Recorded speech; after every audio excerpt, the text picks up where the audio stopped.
Nice, sir? Yeah. You want nice? Yeah. That'll learn you. Yeah, I guess so. I guess you missed that part of the training when you're in the service. That's right. Don't put warm food up nice. Get Oh smoky. my God. Candy. That'll be nice and crunchy.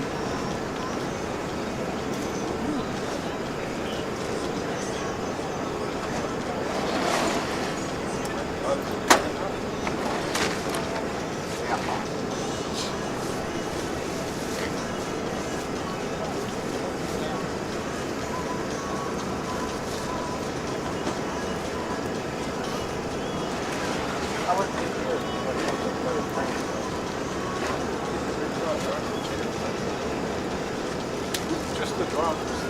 Breezy. Oh, yeah.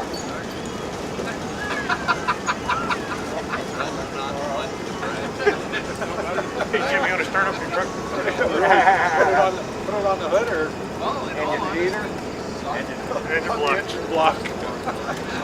Warm up the engine.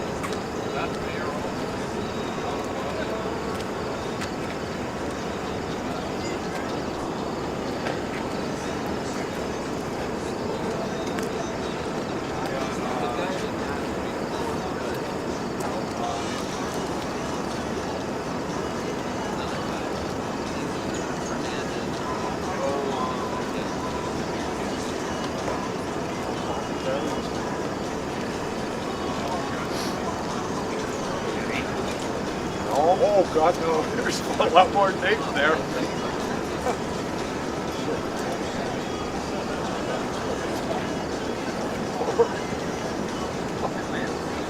How many did you go through last year?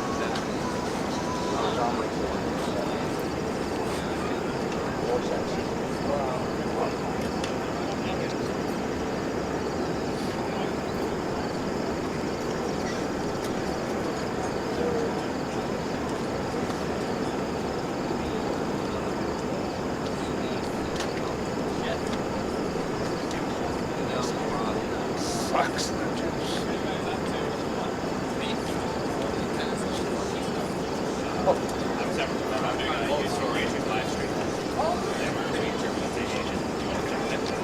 We normally do airline insurance.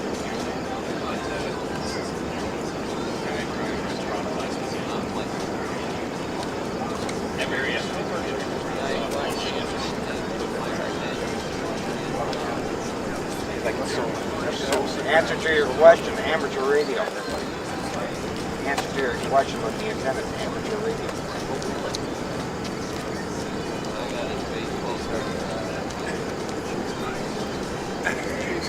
These people are infiltrated, shouldn't be around. Very good. Everybody have a great day. Take care. You as well.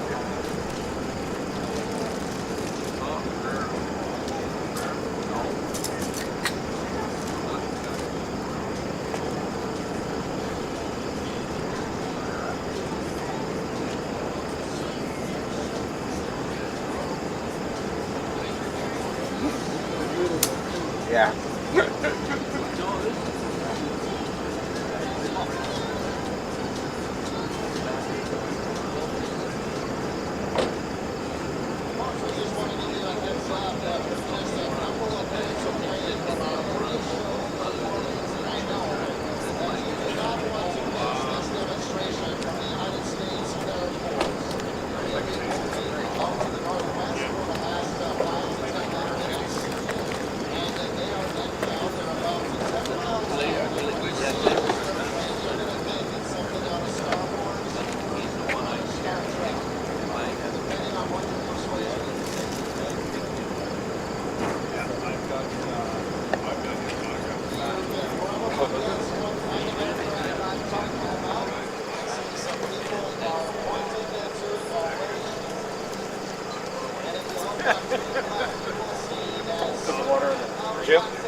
The dramatic leap forward in technology, Bomber represents a major milestone in the U.S. Bomber Modernization Program.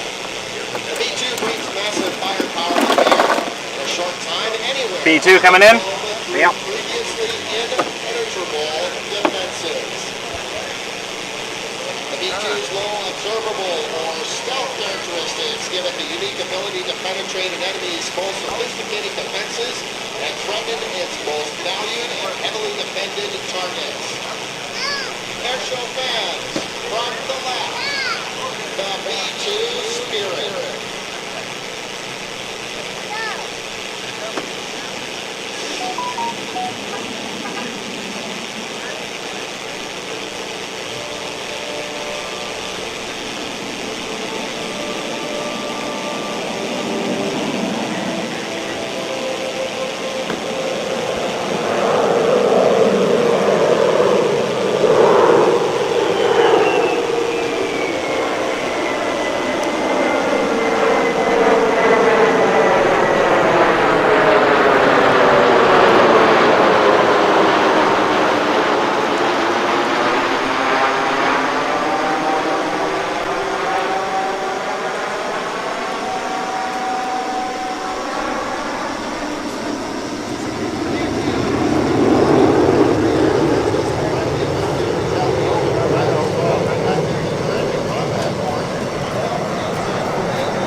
Technologies with high aerodynamic efficiency and large payload gives the B-2 more than dramatically processing bombers. Its low observability provides a greater freedom of action at high altitudes, thus increasing its range, and a better field of view for the aircraft sensors. Its upper fuel range is approximately 6,000 nautical miles. This particular aircraft is the Spirit of America.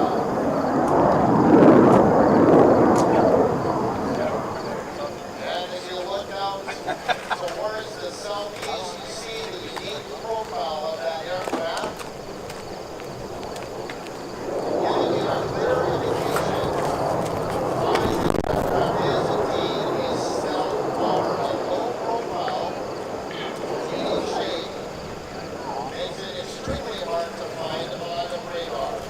BTU's low observability derives from a combination of reduced infrared, acoustic, electromagnetic, visual, and radar signatures. These signatures make it difficult for sophisticated defensive systems to detect, track, and engage the B-2. Now, many aspects of the low observability process remain classified. However, the B-2's composite materials, special coatings, and fine redesign all contribute to its uniqueness. Once again, it shows here the B-2 Spirit known as the Spirit of America.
Sorry, B-2 set off car alarm.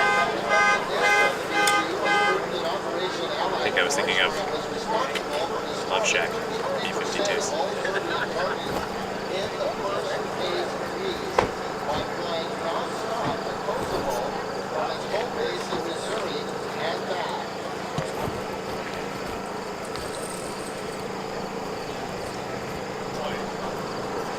Operation is very free. The B-2 flew one of its longest missions to date from White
was cool.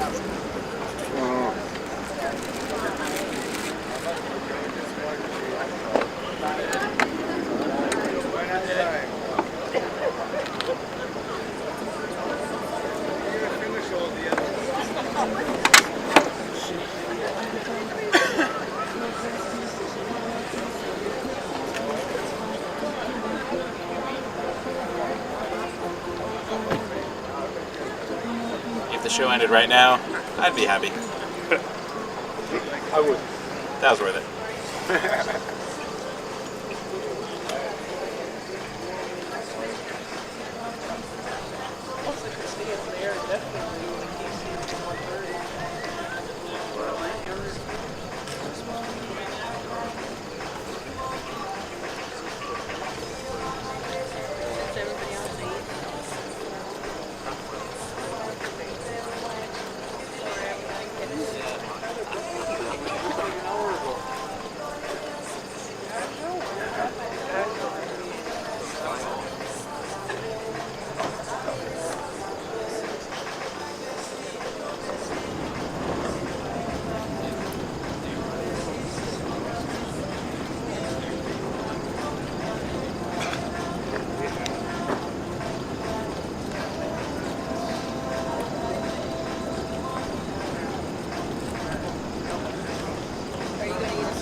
Thanks, Mark.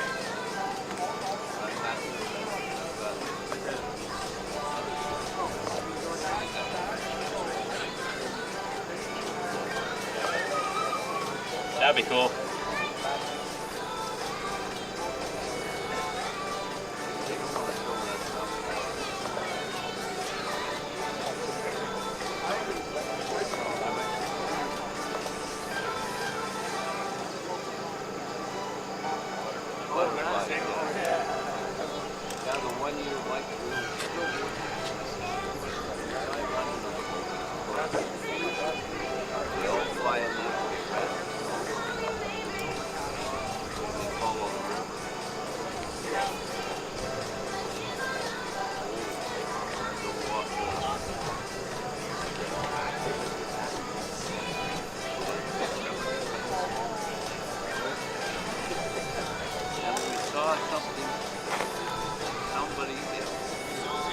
Somebody said to me, are there sea monsters in the river or Lake Michigan?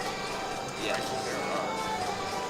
And what it was is what we think it was. It's a school of kind of like carp or something. And they all swim together and like a snake. We saw it walking around under the pony. Well, we don't know. It was humongous and it bent like a snake.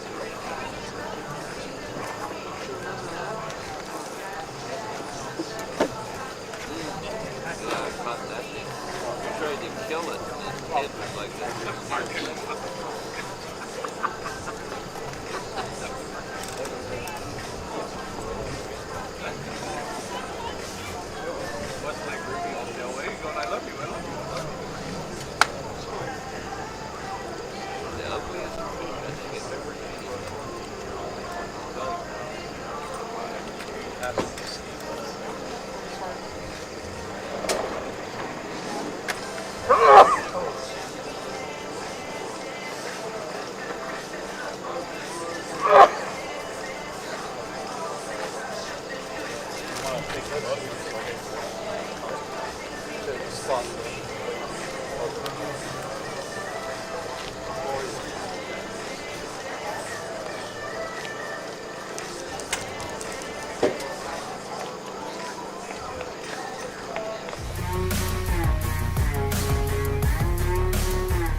I get from the airshow people.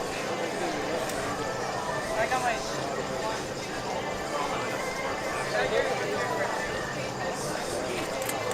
Like how my dad got this for him. I don't know what it is for. A tablet holder. Tablet. Or your phone. You can select your phone if you want. That's so new. It's all plastic. Sorry? You watched it. When I'm at Air Force, where I don't have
an eye out. The fighter jet's coming.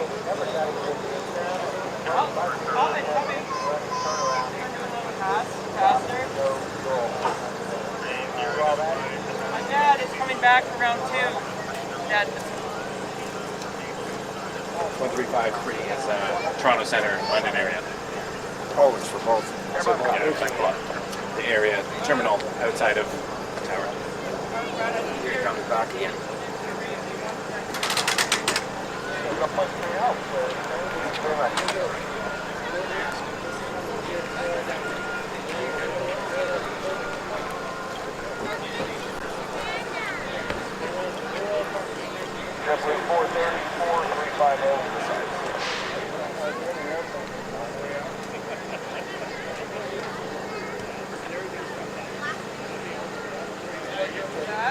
Dad, come in.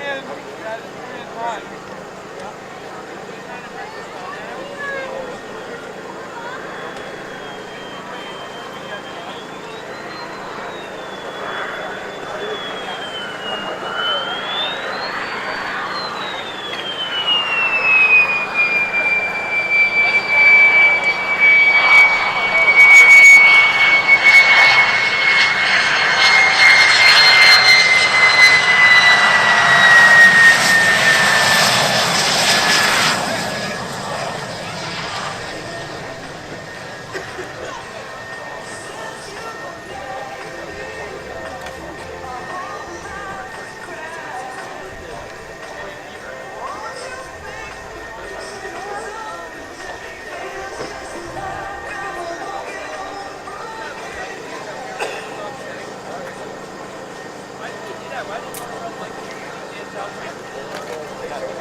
Wish they could get this speaker working.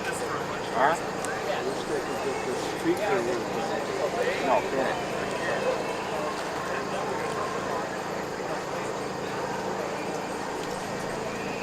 How's that sandwich coming?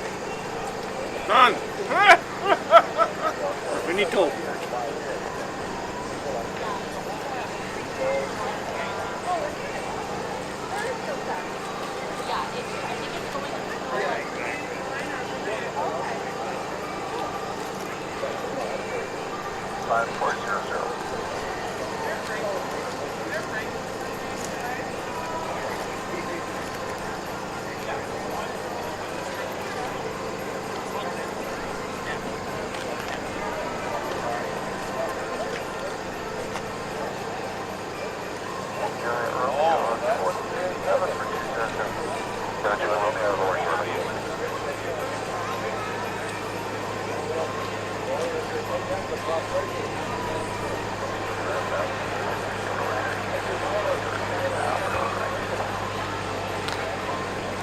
Why, thank you.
for another color.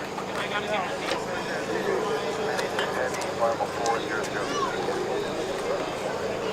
No, this is not gonna work. We have something.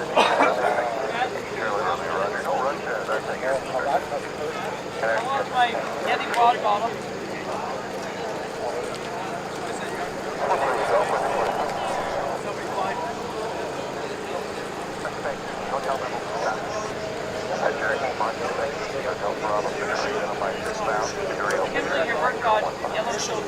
Not for profit. All the money we raise goes back into our community. We are so excited to inspire the next generation of aviators in southwestern Ontario and to promote aerospace in our region of the province. We've got an incredible show for you today.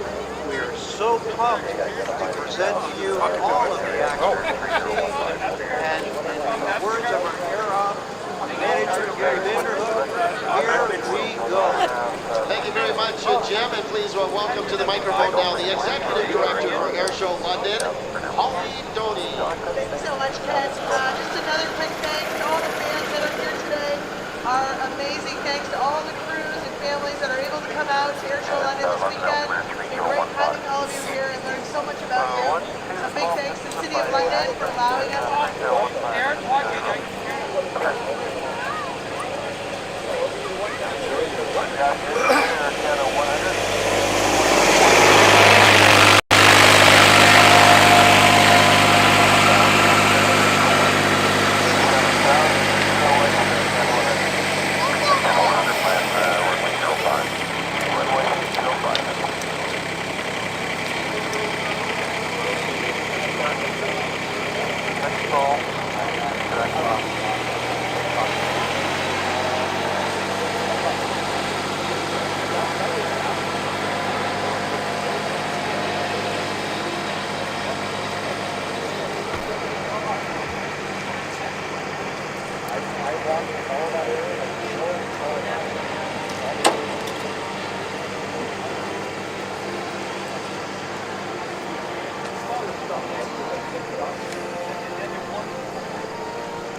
Please remain standing, keep those hats off, sing loud, sing proud. Here it is, our national anthem, O Canada.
Airshow London SKYDRIVE 2023 badge.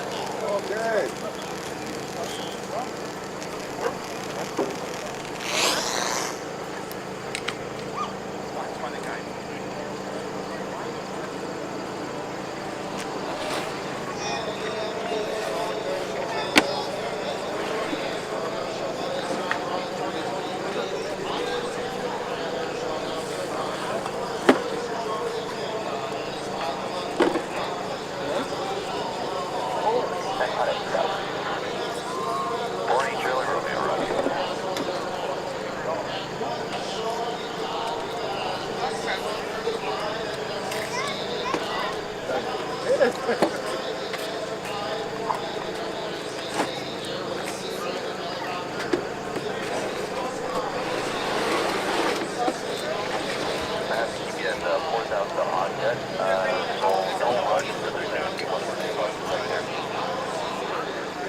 Yeah, you see your little chair?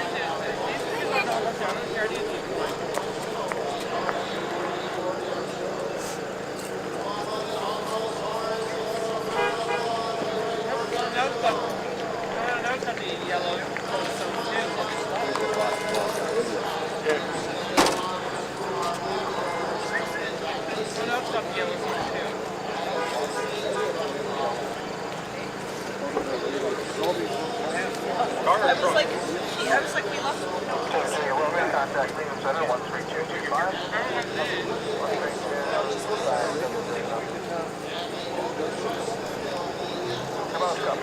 where is it? You have to get into your car and go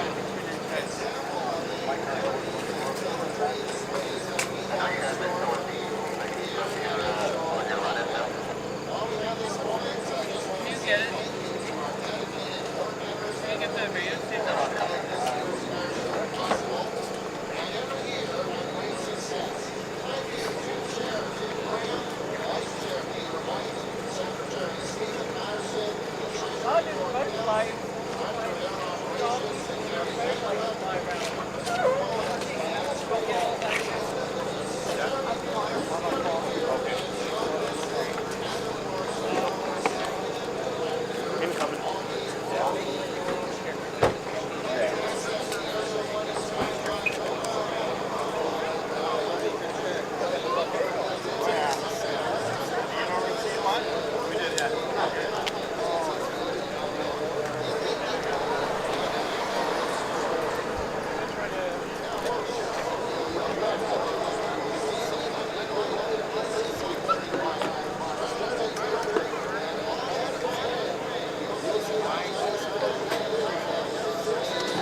KC-135 is also capable of transporting litter and ambulatory patients using patient support pallets during aeromedical evacuations. Built, of course, Boeing Company. And we see that our KC-135 is split off from the F-16, and they are going to be climbing for altitude and heading home. So we really appreciate the Air National Guard from the United States of bringing us that incredible airplane. But we're not done yet, folks. If you look off to your right, that is off to the south, you will see, hauling the mail, our F-16 Fighting Falcon, also known as Viper. If you haven't done so already, I encourage you to put in your hearing protection because it could get just a little bit loud. From the right, the F-16 Fighting Falcon, known also as the Viper.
This is the same airplane that is used by the United States Air Force Thunderbirds. In an air combat role, the F-16's maneuverability and combat radius exceed that of all potential Compared to that guy's Gary, yeah. I mean, I feel it can locate targets inadequate. in all weather conditions and detect low-flying aircraft and radar traffic flow.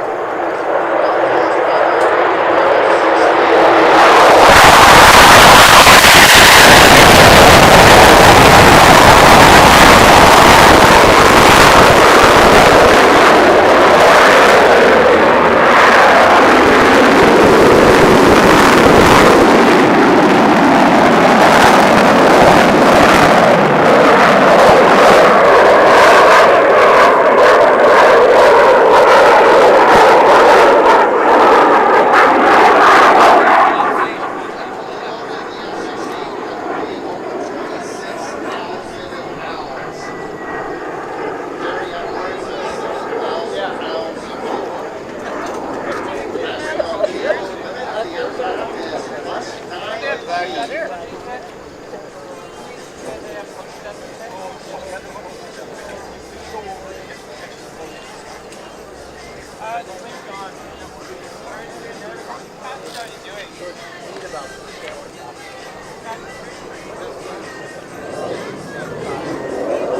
most never know how many close patterns we're going to get out of these fighter jets, so it's a little bit of a guessing game, a little bit dependent on how much fuel they have on board, how much time we have available here in the airshow schedule. So we're just going to watch this F-16 as it pulls around and makes a final approach for what looks like it might be a landing on runway 33. That's a compass heading of about 330 degrees. You 5x5. You have very Bravo now, by the way. Whether he's going to go around or not is you'll see that landing light go out. You might see a little bit of dark smoke coming out of the background, and there the light goes up, and we're in the go.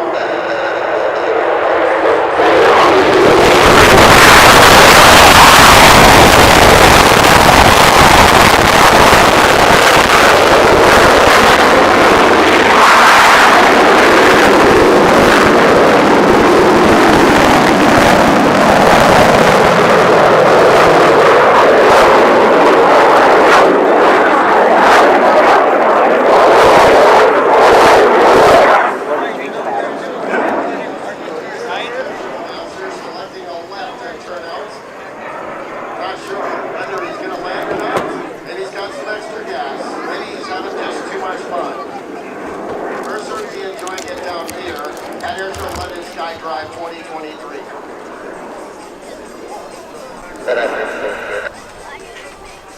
About copies.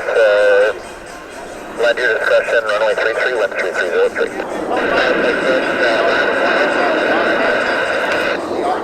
Okay, about copies, this will be the last time. Up one. There's more details for you in the app. I encourage you to download that app. It's available on the Apple and Android app stores. On final towards the right, our F-16 Fighting Falcon.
Confirmation from our Airboss team led by Lyle Holbrook that was indeed his last pass, and we'll watch for the landing from our Colorado Air National Guard F-16 just over the threshold towards our right on landing on runway 33.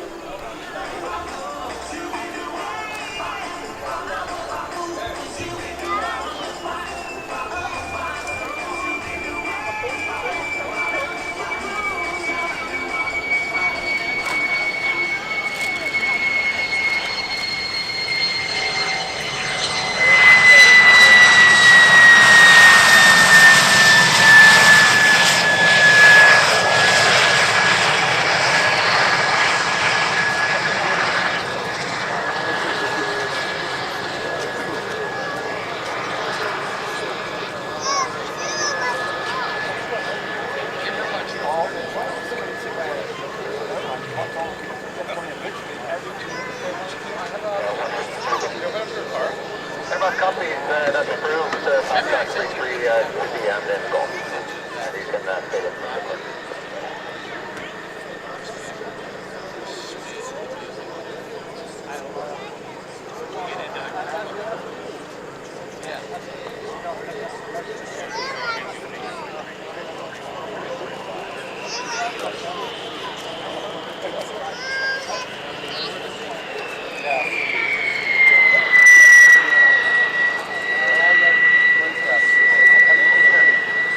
you have them? Do you have all three of the pieces?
For the record, folks, the website tells you what will be appearing today. It doesn't tell you the schedule. That's sent out earlier in the day. Also on the Airshow London app, I have the tentative schedule pasted in the video description if you want to look down there. Otherwise, the moderators don't have easy access. They can copy and paste just the same as you folks. So scroll down to the video description if you want to see the tentative schedule that was put out by Airshow London. Subject to change without notice. Yesterday we lost some demonstrations just because of the weather. So. Red eye, Airboss. Red eye 3, this is Airboss.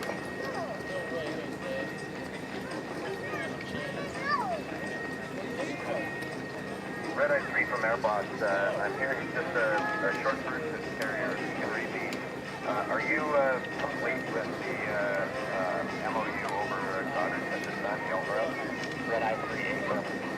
Okay, I copy the firm on the Ultra. Thanks.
Adjusted the microphone as much as possible there, but if you do find the volume a little bit too loud, I do recommend you turn down your speakers or your headset.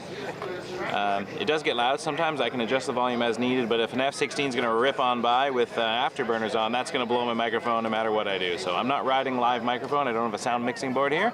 It's just me and a camera, so you might have to turn down at a moment's notice. Thanks for watching, everybody. Please click subscribe if you haven't already. Join the community. Give us a like. Helps the channel grow. We'll be back next week at Toronto Pearson, back to airliners. It's been a special weekend. Thanks, everyone.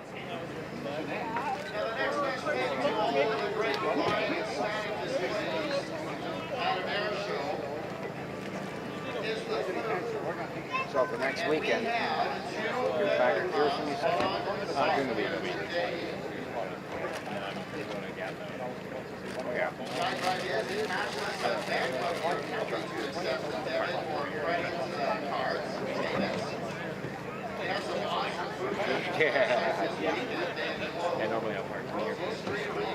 Osprey, Big Daddy Bacon, Beach Candy, Food Truck, Pork Pies, Mega Gold Domino's Sauce Cider, Smoked Stars, Flame Backward Nine Diner, Renegades, and some caramel crisp vitamin. Also got more of the pork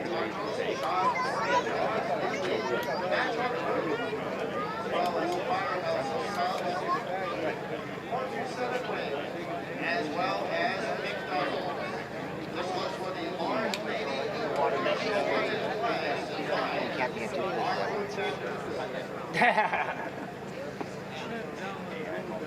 This year's SKYDRIVE. Let's go.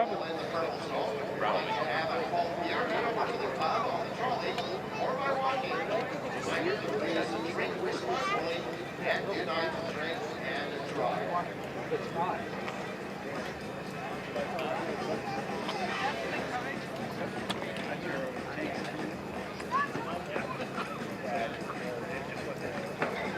Oh yeah. Here comes some. Might be a passenger. There's a Flare 737 coming in. You may have noticed that we have an aircraft inbound from right to the south of the airfield.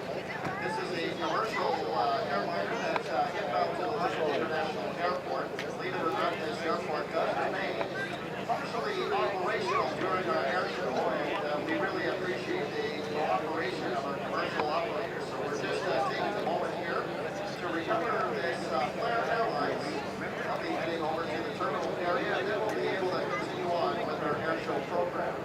Coming up next is going to be 737 MAX 8 landing here at London International Airport.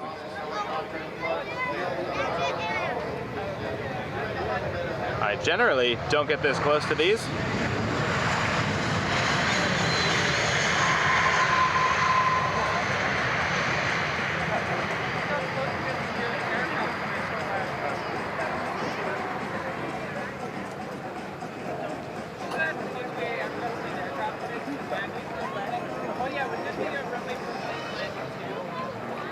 I imagine it's going to turn around on the runway because we are on the taxiway.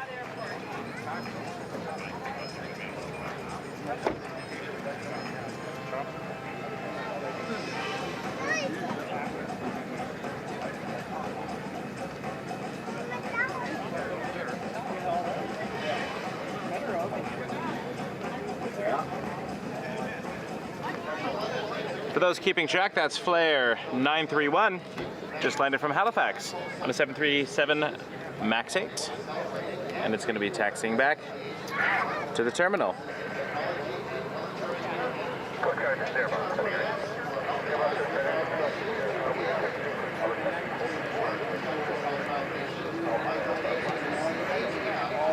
I don't have the interface just yet. We've got a commercial carrier on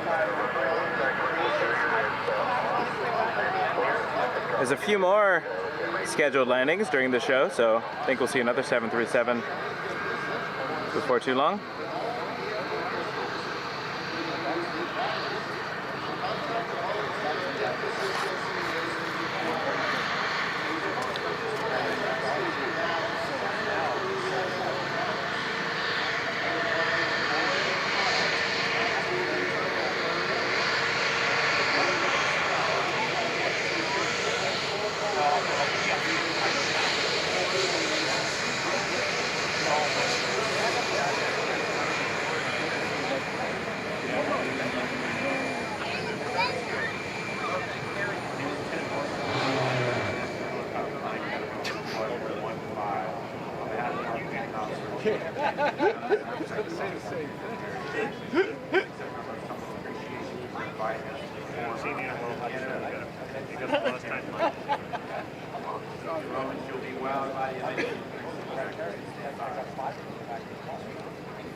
That's funny, John.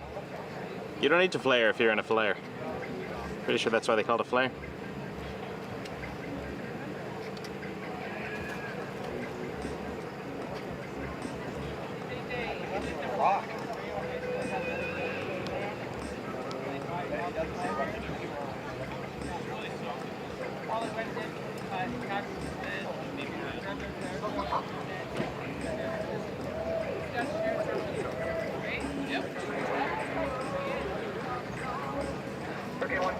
Airbus, Roger, bring it on in. Your narrator's already started to talk remarkable.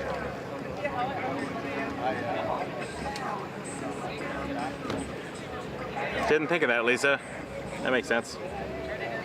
They get a welcoming committee. Have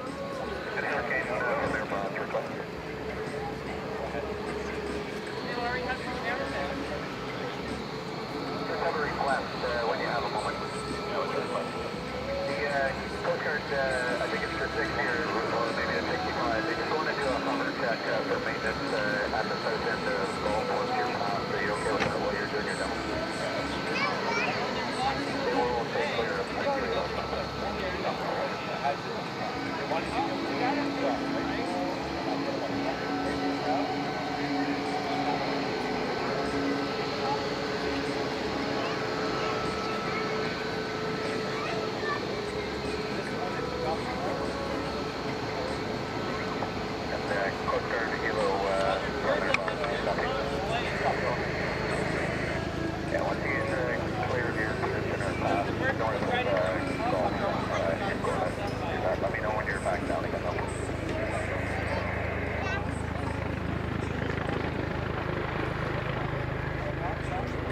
And I'm sure we'll see the flare depart again.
Too close to my equipment, it crackles, so if you're going to listen to it, you can mutually benefit. Hey, absolutely.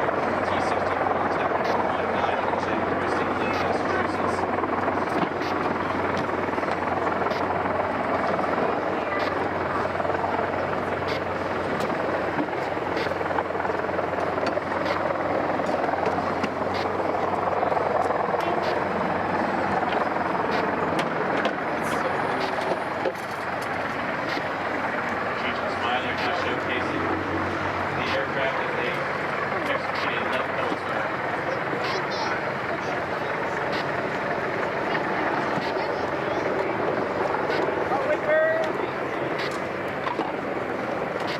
Watching that main rotor head with a diameter of over 79 feet. Chase it up, it's 180 RPM.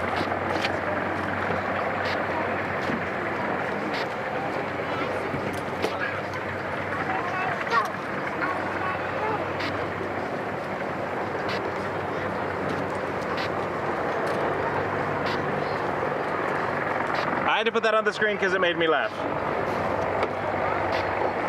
The Decepticons are coming.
For the record, snarky comments will ban you immediately.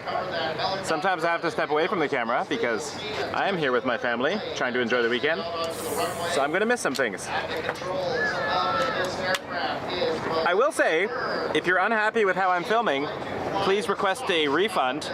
Click the refund button on our homepage, and we will give 100% of the money you paid for this show back. 100% guaranteed refund.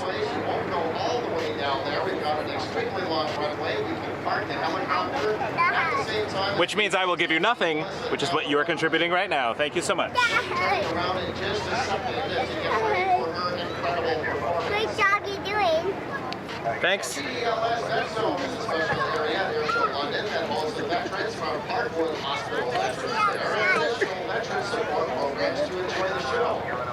As Trevor Dynamics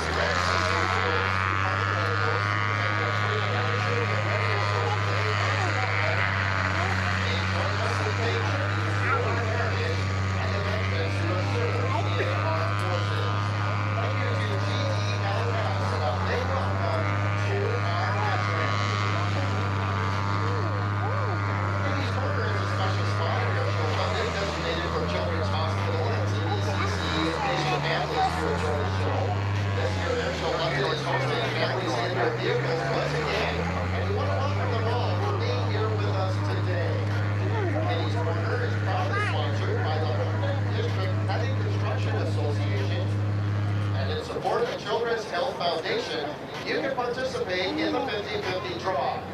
Simply visit Katie's Corner in the blue zone to get involved. Where did my sister? I'd like to take this opportunity to thank all of our EMS teams. They include the London Police Service, the London Fire Services, as well as Middlesex EMS.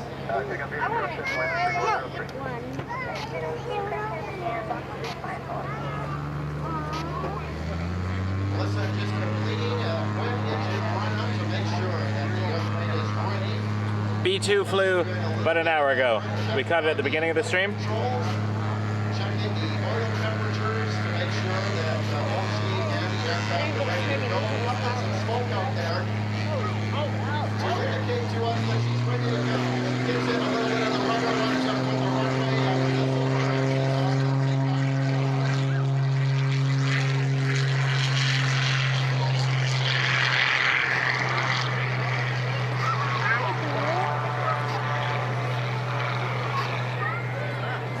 Now Melissa Burns is going to take off here, and she's going to climb up for a little bit of altitude. Look at this. Off the runway, she goes into an outside turn, experiencing all sorts of negative G-forces, straining her against the straps of the seatbelt. Thank you, Stephen, from West Kelowna.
SKYDRIVE as well as a base jumper in 2006.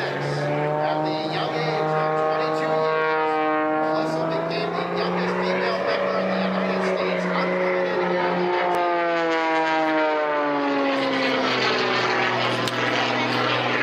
Aerobatic Championships after 10 years of competing at the Unlimited World level. Melissa was named the fastest woman in the world at the World Champion Wingsuit Base Jumping Race in Norway at the 2015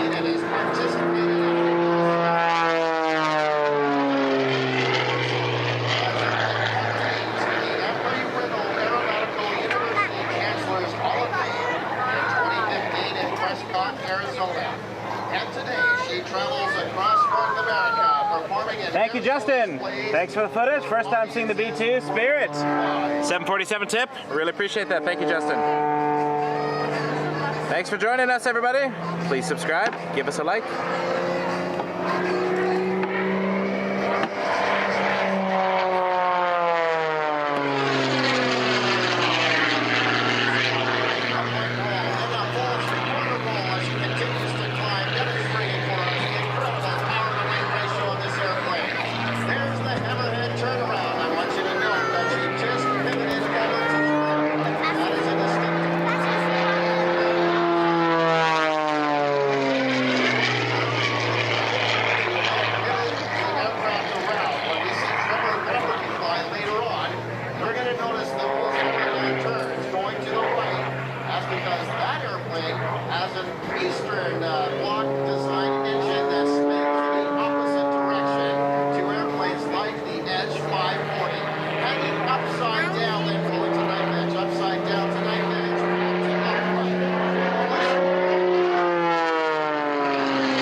She's amazing. You'll look right at center stage. You'll see two poles. And in between those poles are those bright pink ribbons. Right now, Melissa has got those ribbons in her sight. She has brought the zip code Edge 540 right down onto the ground. It almost looks like she's going to kiss the runway with those tires. And right here she flies underneath those ribbons.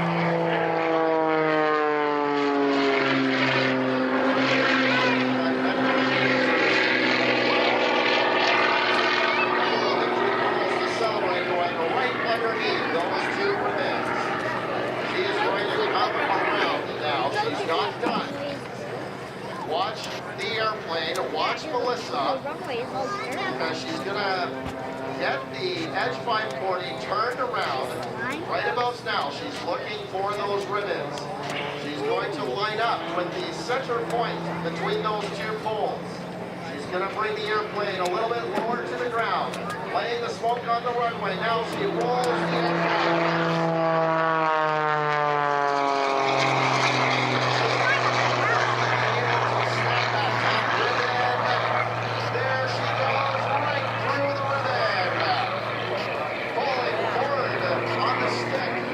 Another series of victory snap rolls, having just snapped that top ribbon upside down.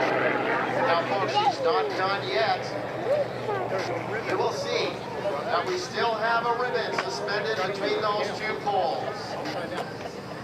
Coming around this time at the northern end of the field, side slipping in the wind. She did the first one upside down. Now she's going to side slip into the wind just above the runway using all 310 horsepower in that Edge 540. She's got the ribbons in sight, and right about here she goes through that second ribbon. What did you think of that?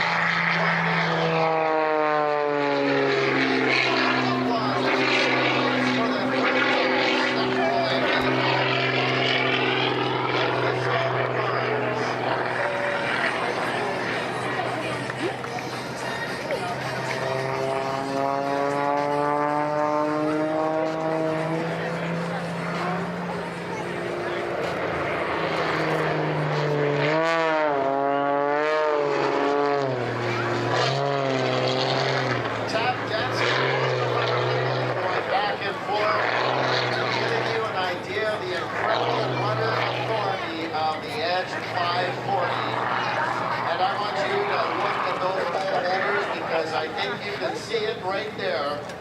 Those big smiles on their faces. I'd like to give a shout out to Connor, Josh, Katie, and Andrew from Fanshawe Cottage, as well as Karen and Liam from Flight Exec, our pole holders today for Melissa Burns. And this is Melissa waving to us from the Edge 540 in Winnipeg. Again, tap dancing on the purples. Give her a wave as she goes by.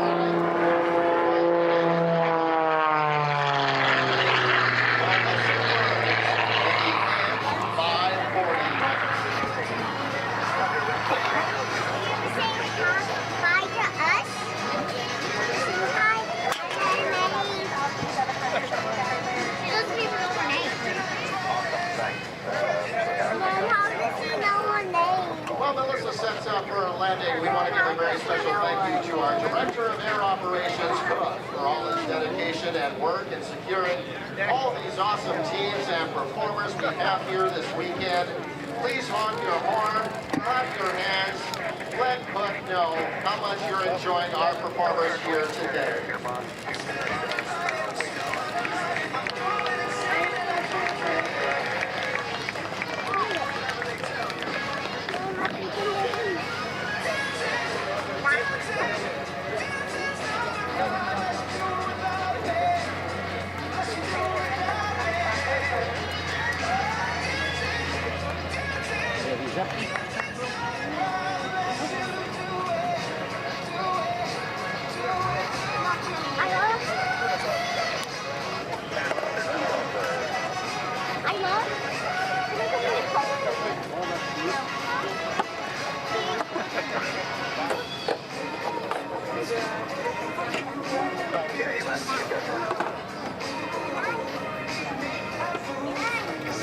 Get all of it?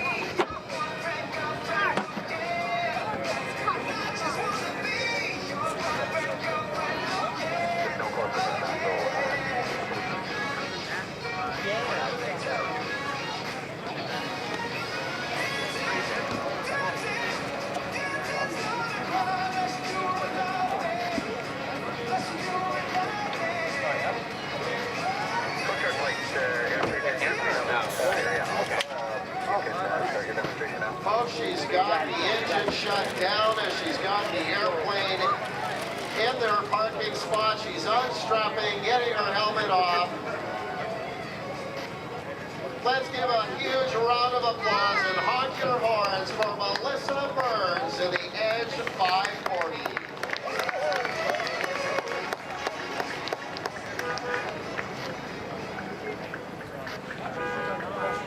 Yeah, that was really awesome. Great job. What? Folks, continuing on with our airshow program, we're happy to welcome the United States Coast Guard with 2 helicopters. In the lead,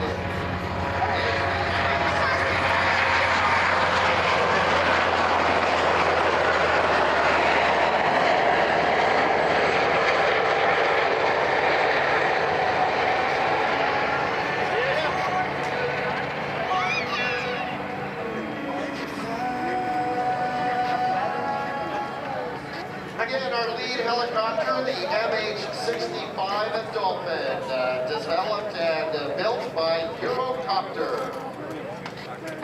It's a twin-engine search and rescue helicopter in service with the United States Coast Guard, primarily used as a short. I thought you'd be in the front row.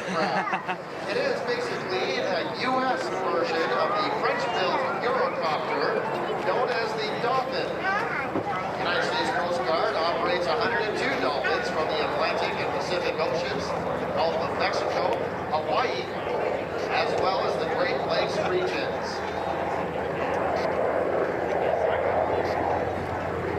Now that helicopter in the lead, it can perform a range of missions, including search and rescue, smuggling prevention, homeland security, military preparation, ice breaking, marine environmental protection, as well as pollution control missions.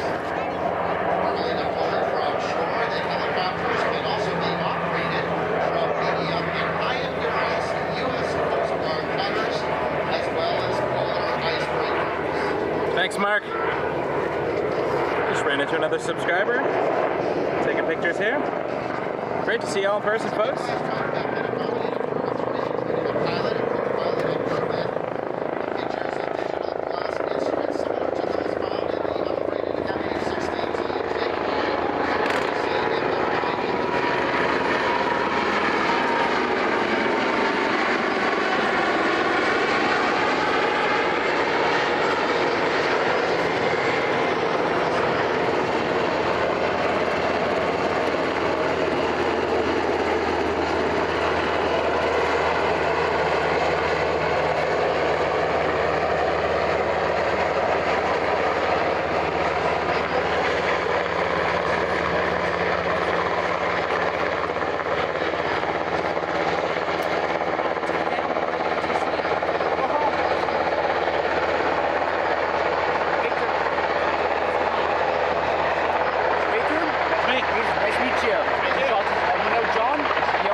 Appreciate it, yeah. Out of curiosity, do you know what the frequencies are all for these, or are you out of luck? They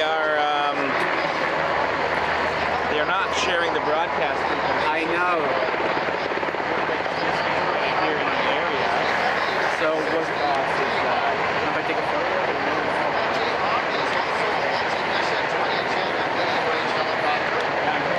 Some people have it on their radios around.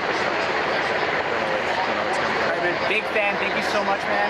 I'll see you around cruising. Nice to meet you. I'll be around. Nice to meet you. Take it easy, guys. Have a good one. Thanks for watching. Thank you.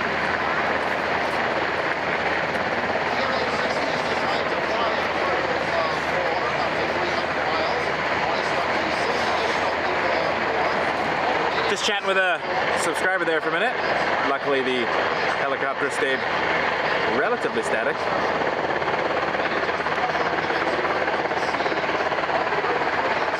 We'll be back at Toronto Pearson tomorrow evening. My good friend is landing on LH470, Lucky Devil.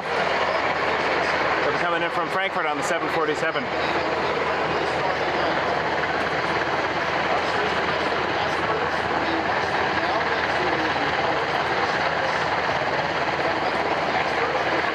He landed directly on the tailgate of that car.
answer a question from my kid. Just over 3,100 kilograms.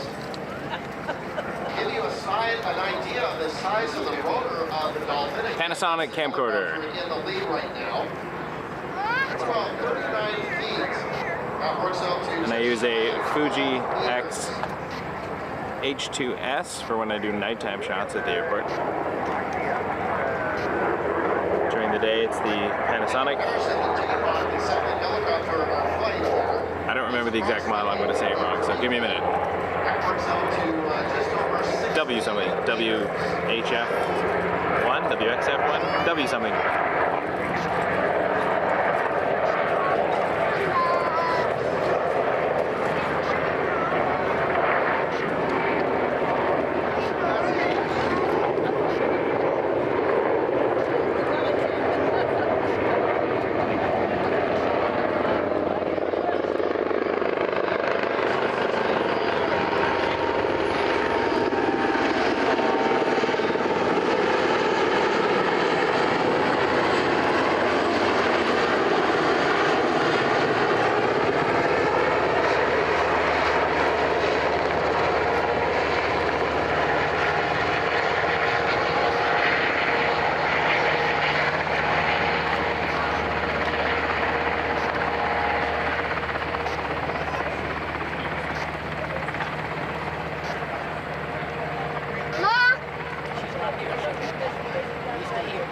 Well, in our imaginary scenario, we have discovered that all of the people on board the boats in distress are going to be A-OK. Another successful mission for the United States Coast Guard. We want to thank them for bringing these two helicopters. I go to a lot of air shows in Canada, and I got to say, I don't think I have ever seen two Coast Guard helicopters in the same demonstration doing things like that. I think that's super cool. And just a testament to how much the United States Coast Guard, the Air Force, as well as the Navy supports this air show here in London.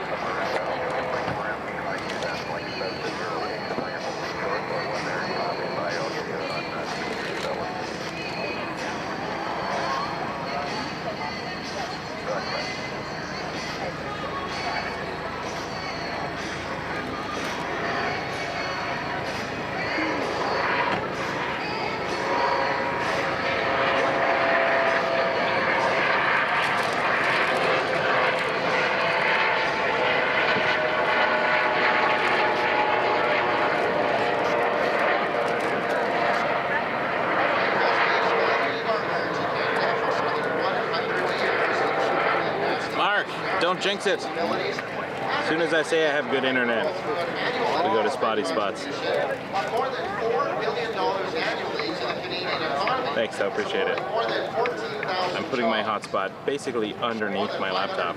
They are touching to hopefully guarantee better connection. The largest international supplier bases.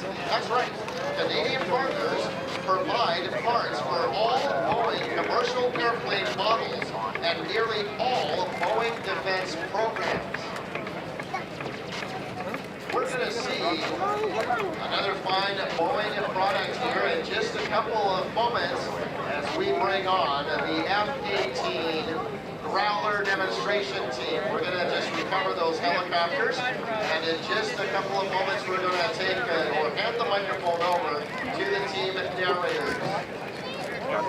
While we have a moment, I just want to give a special thank you to Trevor's Cleaning Supply for supplying all cleaning essentials and sanitization stations to help ensure the safety of everyone here at SkyDrive and making this year's event possible.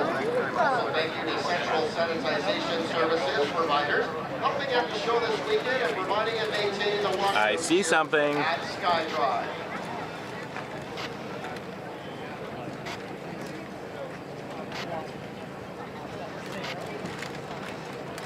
I do have 5G.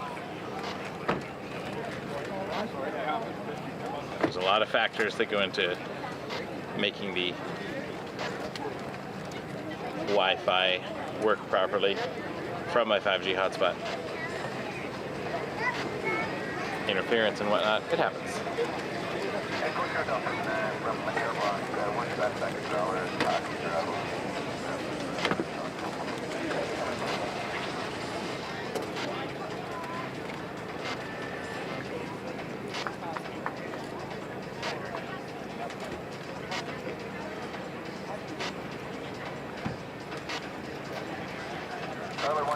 wind 330 knots, altimeter 014.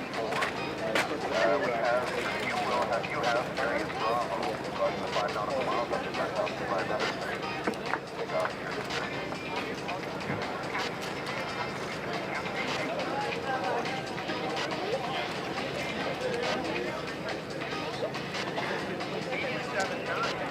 And folks, if you look off to the right, you will see 2 landing lights belonging to the new skiers of our F-18 Growler demonstration team. Put your hands together and welcome the narrator for the team. Here we go. Good afternoon, London. United States Navy and VAQ 129 Vikings are proud to present the EA-18G Growler Legacy Flight Demonstration Team. I am Lieutenant Sarah Boswell, call sign Greyhound. I'll be your narrator today.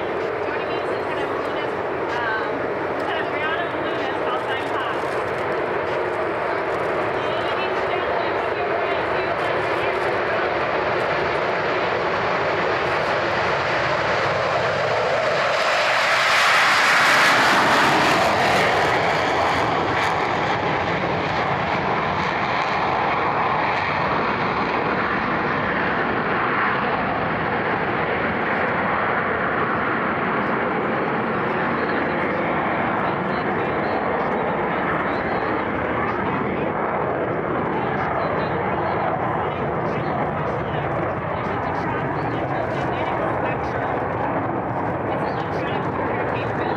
The FA-18s are definitely loud.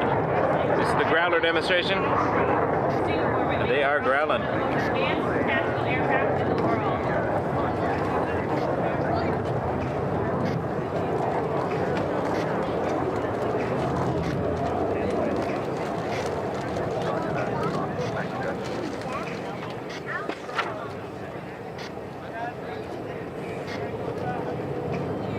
Watch now as both prowlers approach the left in high speed for the split break.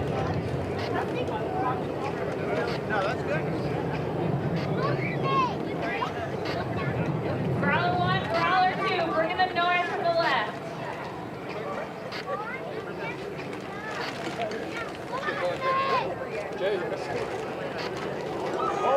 Out of the break, the lead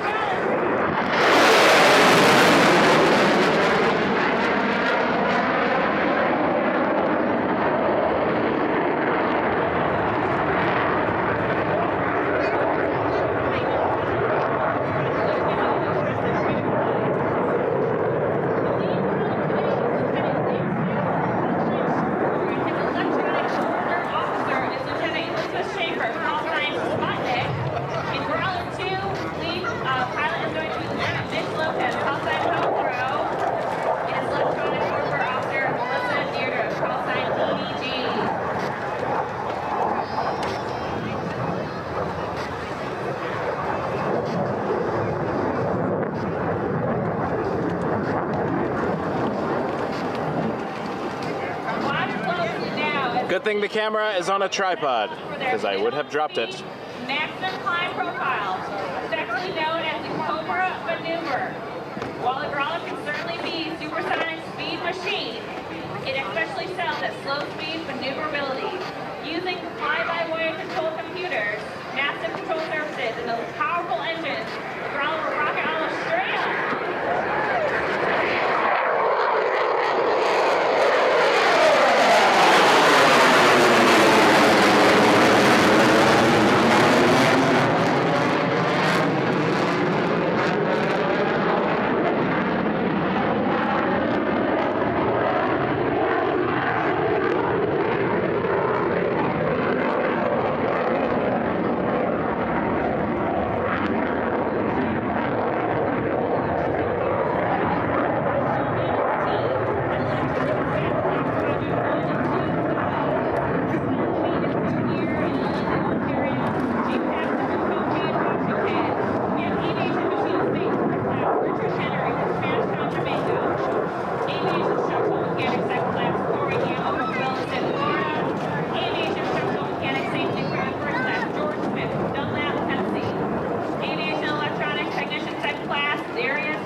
carrier at sea, every second matters. Rather than flying an extended straight and landing like most airports.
By the tower.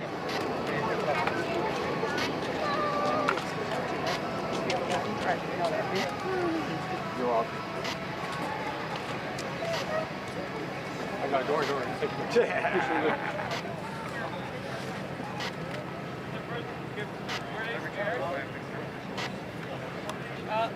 And the fuel truck went by already. And ladies and gentlemen, if you look to the right, you have Growler 1 and Growler 2 passing with a banana pass.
You're right behind me now.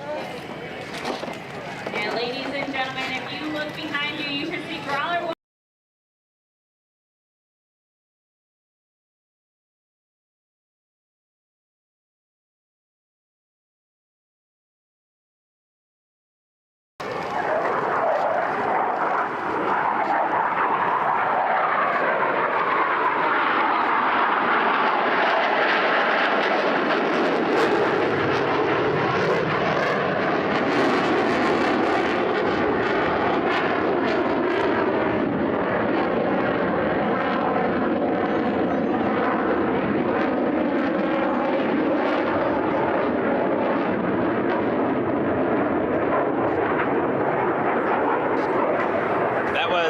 My fault for trying to film behind me. I don't have that much leeway on these wires for a 360, but there you go.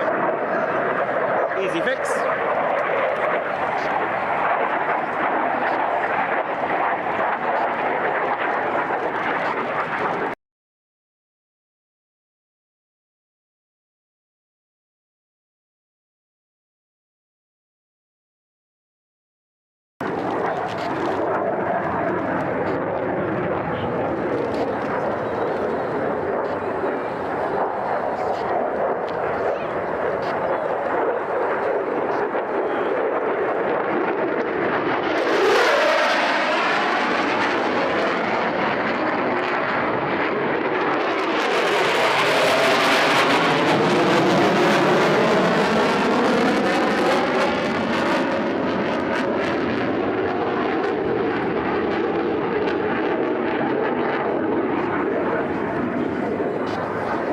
Thank you, Mark G. £5 super chat.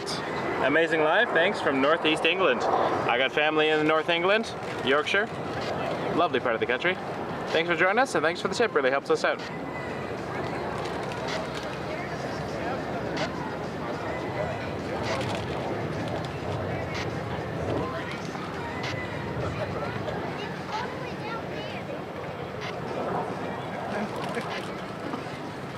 We're in London, Ontario. The early colonists weren't super creative with their place names, so they wanted a reminder of home, I guess.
Thank you, Chris. £5 super chat. Fighter jets are so cool. Watching Bolton, England. You too have family in Yorkshire. Awesome. Well, Toronto, where I normally stream from, its original name was York. when it was settled, or colonized, or whatever you want to call it. Too busy looking at jets to remember vocabulary.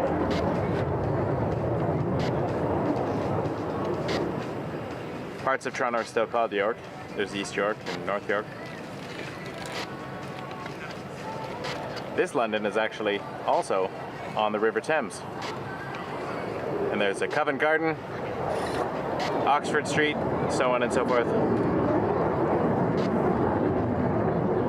In a typical mission setting, up to 4 growlers will fly together with each aircraft providing mutual support from their wingmen. When you're coming aboard an aircraft carrier, U.S. Navy aircraft in the clouds. Tight formation and mitigate tight geographic constraints to provide proper spacing for aircraft in the overhead stack.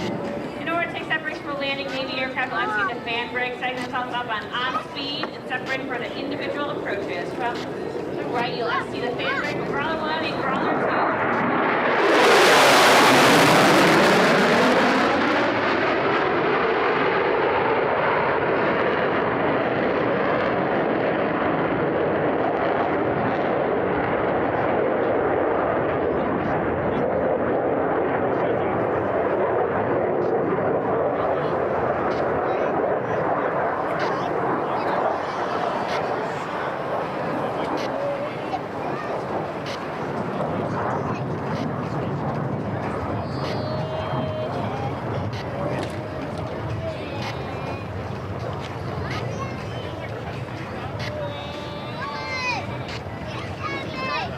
Coming around again.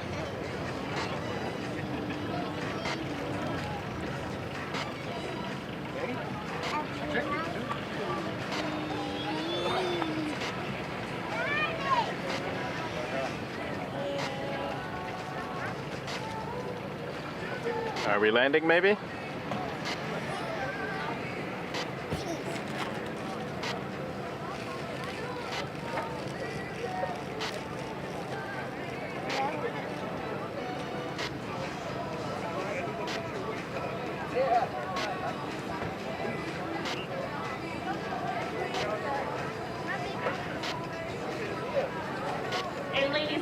To your right, you have Growler 1 and Growler 2 coming in for a final landing. We hope you have enjoyed the EA-18G flight demonstration and have gained a better understanding and appreciation for the EA-18G Growler. For those in the crowd representing American leadership tomorrow, we hope you have inspired by what you have seen this afternoon. We'll consider how you can serve a larger picture.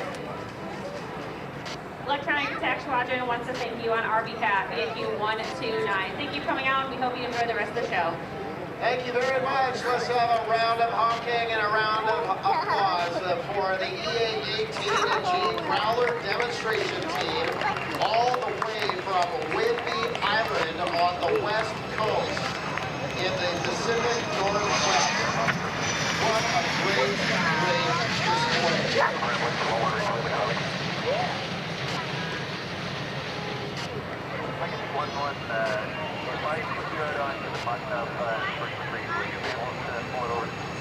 Lots and lots of air shows still to come, folks. We're looking forward to seeing MH-60T Osprey. We got a display by the DC-135 and the C-17 Global 3, as well as... Thank you, folks. Scott, $5 super chat. Hello from New England. And a £5 super chat from Christine. Thank you very, very much. Really appreciate that. For being a great partner and supporting our mission. It means a lot to me, the support that I'm getting. It's not a... Well, it's a labor of love, so the appreciation really goes a long way to keeping it sustainable. So thank you so much. Materials that this year, they provided 30 new stop signs. Also support us by providing EMS services. If you're watching, there should be a little money icon in the chat if you want to contribute. You can send a super chat or buy a super sticker. Or if you visit waketurbulence.ca, you can tip via PayPal. Pretty easy form to do it. If you want to help out, not necessary, just being here, subscribing, giving us a like, it's all I need. But everything is goes a long way. From the bottom of my heart, thank you so much. Now, folks, if you haven't done so already, make sure you download the B-Rad 16, $13.99. Thank you so much. Super sticker. Look at that. Look at him jumping up and down there. I'm going to highlight that one. Stores.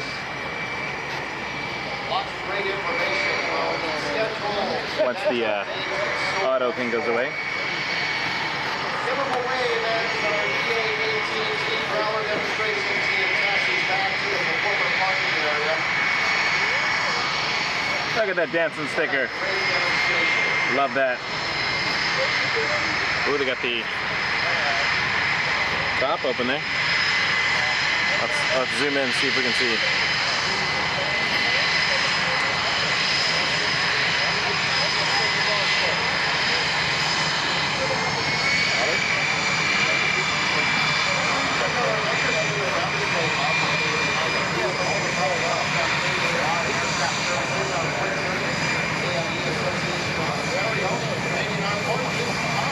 Super cool. Thanks, Tina. £2 sticker. Appreciate that. Hey, you. Right back at you. Thanks for watching.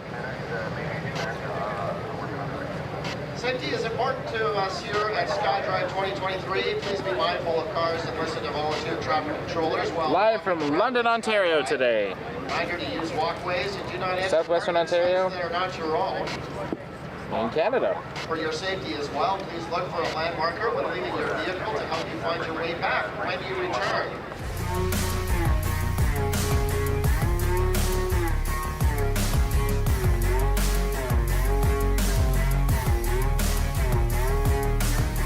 Another loving reminder, no smoking anywhere on the airport grounds. This includes cannabis as well as vaping.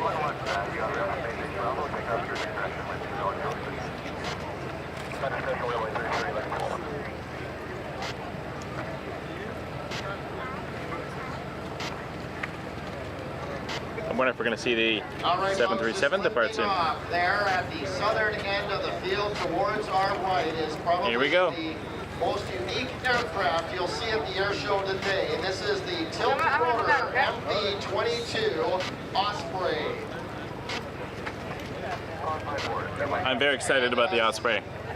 They start their takeoff. You can't see me, but I was doing a happy dance To listen to the very distinctive sound behind the camera. as they slowly pitch forward. Is it a helicopter? Is it an airplane? Is it both? Flying configuration.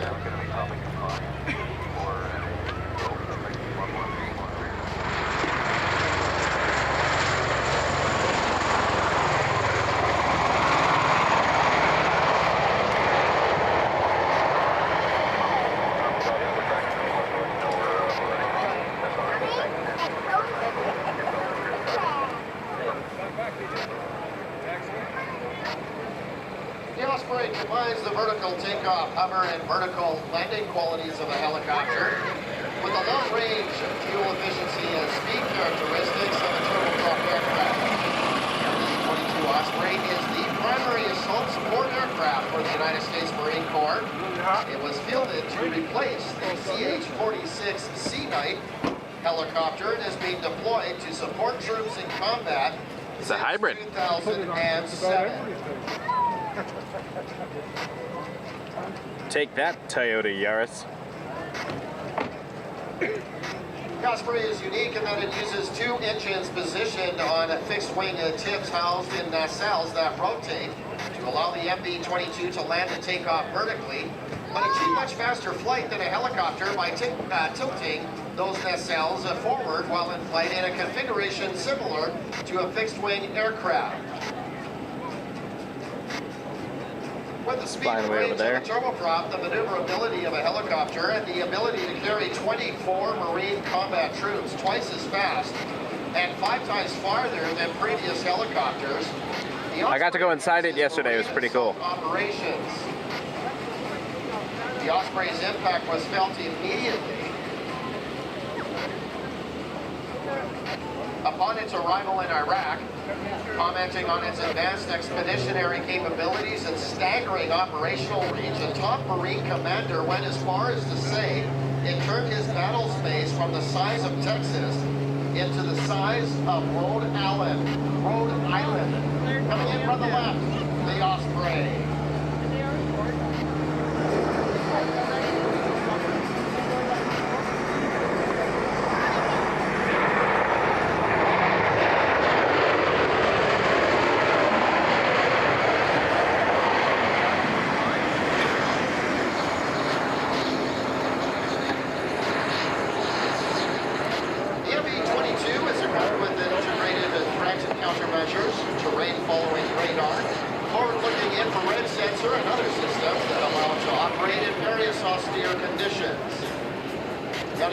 little background as to why the Osprey came to be.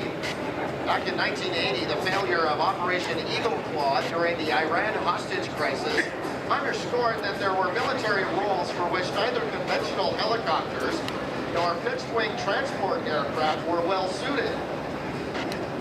So the United States Department of Defense initiated a program to develop an innovative transport aircraft with long-range, high-speed, and vertical takeoff capabilities.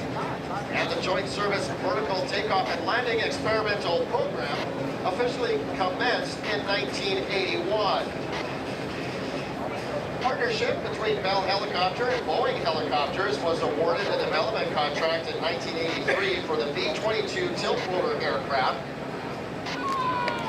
The Bell-Boeing team jointly produces this aircraft.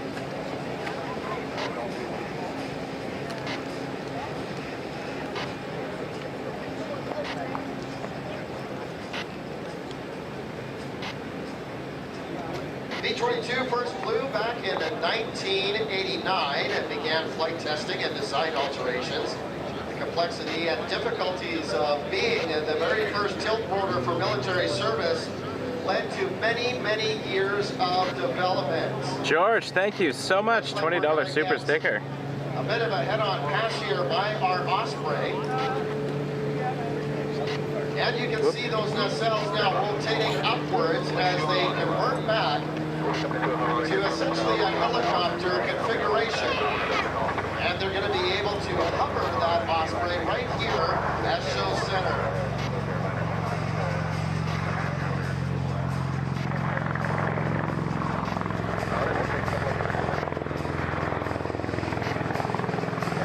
That transition was really cool.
Definitely a transformer. I feel like we wouldn't have this if we didn't have transformers.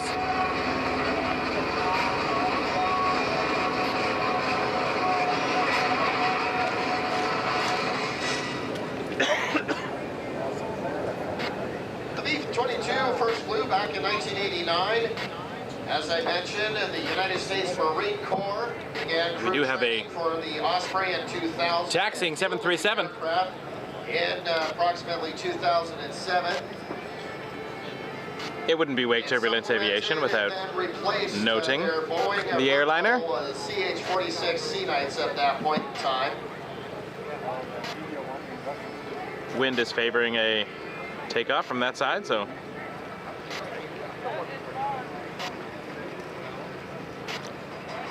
Osprey's gotten out of the way.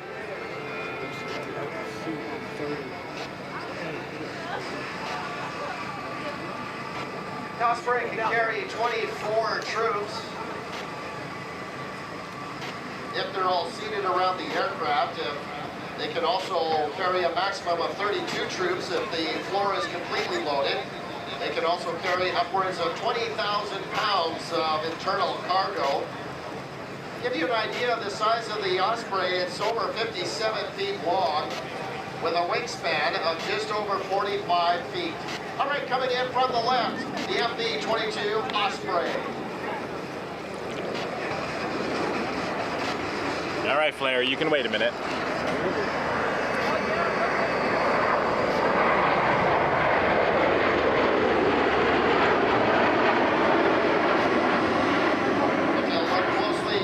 Right inside the fuselage of the Osprey, straight up into the cockpit. What a great bottom side pass. Maximum speed of the Osprey, 305 knots. That translates into Canadian at 565 kilometers an hour.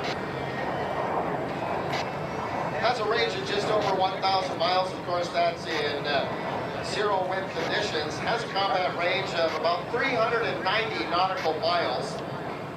Empty, it weighs just shy of 32,000 pounds.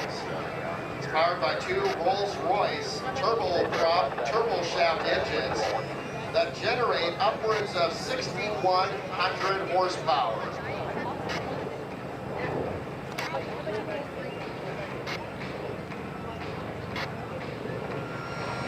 This will be our last opportunity to get a good close-up look at the MV-22 Osprey, so have your cameras ready. From the left, United States Marine Corps Osprey.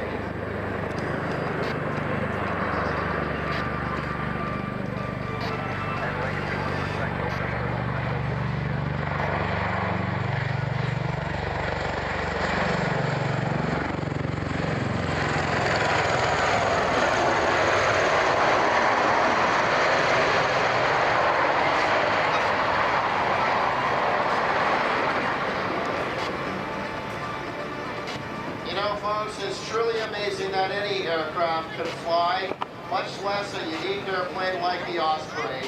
Giving us a wave as they went by there. What a great demonstration by the Osprey. Let's honk our horns. Let's give them a round of applause for doing an outstanding job here today at Airshow London, SKYDRIVE 2023.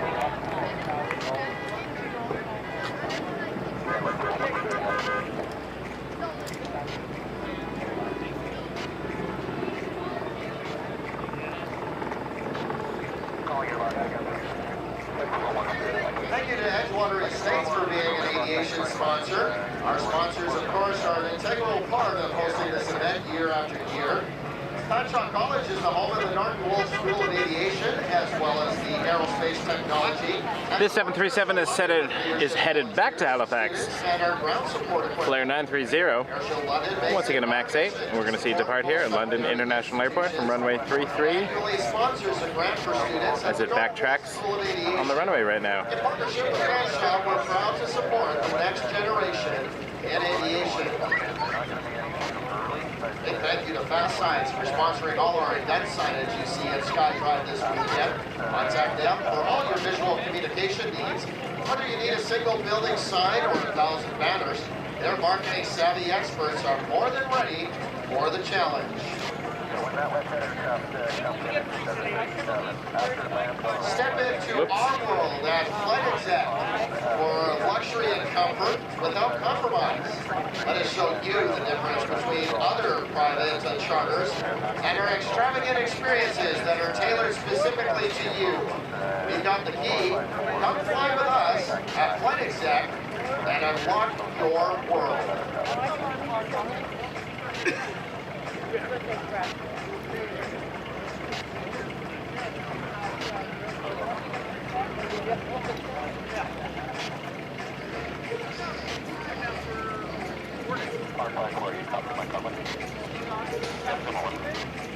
Thank you to General Dynamics Land Systems, a global leader in designing, engineering, producing, supporting, and sustaining track and wheeled military equipment for sponsoring our Vet Zone. Here in the Blue Zone this weekend, you can see two of their key vehicles. Special thank you also to the London International Airport for being a great partner to Airshow London and being the host of our show each and every year. Check out CYXU for your next flight to a great destination. Thank you to Miller Waste for providing all garbage pickup and compactors to help with all our disposal needs. Reminder to take your garbage home with you using the garbage bag we provided you. Let's keep this airport property clean, and let's do our volunteer team a real solid in helping them get this airport back into operational status after the show today. By just making sure you put your garbage into that garbage bag that we gave you when you came to the show today.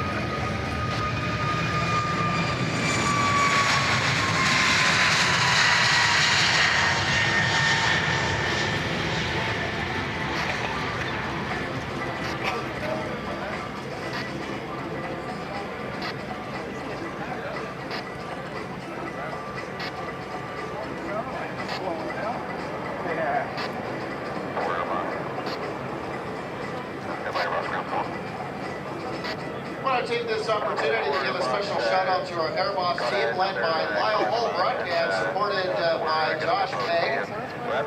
They are like stage managers of a theatrical production. They work with the show producers. That's a little more like what we're used to here at Wake Turbulence. Getting things organized. Hold on one quick second. Paperwork with NAV Canada as well as Transport Canada. And then when they arrive on site, they deal with all of the scheduling. And during the air show itself, they act as basically controllers, telling pilots when to fly, when to land, and everything else. And we have to do exactly what they ask us to do. So let's give them a big round of applause. They're managing a lot. This is a busy airspace around the London International Airport. Not only are we dealing with air show traffic, we're also dealing with commercial air traffic that's coming in and out of the airport. Plus we might have to deal with commercial traffic that's just flying over top of the airport. Of course, we have the big cylinder restricted airspace, so every once in a while they have to turn back the control of this space to the NAV Canada controllers that are working at the control tower. They're at the southern end of the field. NAV Canada is the country's air navigation service provider. They will play a unique and critical role managing 18 million square kilometers of Canadian and North Atlantic airspace. Our sophisticated network of area control centers, air traffic control towers, flight service stations, maintenance centers, flight information centers, and navigation aids supports our purpose to keep Canada's skies safe and to shape the future of air navigation services. We really appreciate all of the support NAV Canada provides, and again, they're working together with Lyle and Josh to make sure that we have a safe air show here at Airshow London.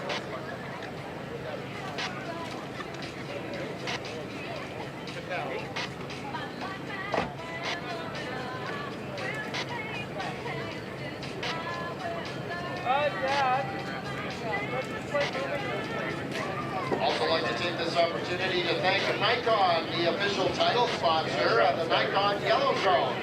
Nikon also generously provides all the lanyards you see our volunteers and VIPs wearing at SKYDRIVE. Make sure to enter the Nikon photo contest by using hashtag NikonSkyDrive on Instagram. Full contest details on the Airshow London app. Pratt & Whitney would like to welcome everyone to the 2023 Airshow London. Pratt & Whitney is a world leader in the design, manufacture, and service of aircraft engines and auxiliary power units. Pratt & Whitney proudly supports the Royal Canadian Air Force, and they look forward to providing the F-135 engine, which will power Canada's F-35 fleet. A big boy. A big boy.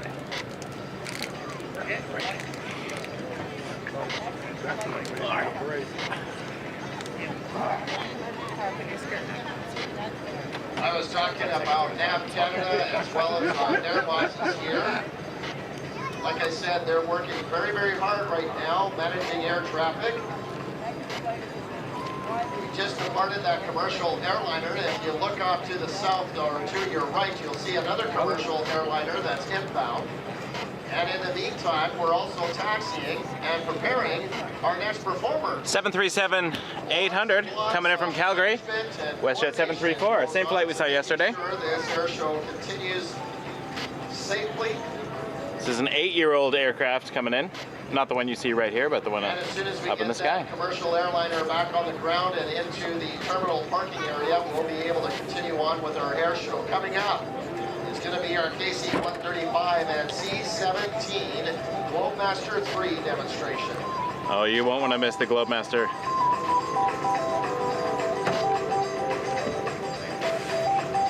I mean, do whatever you like, obviously, but I'll be here. It's cool.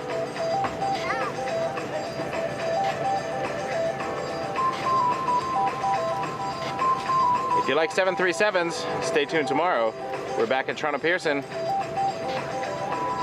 our Monday evening live stream. Trying to catch arrivals.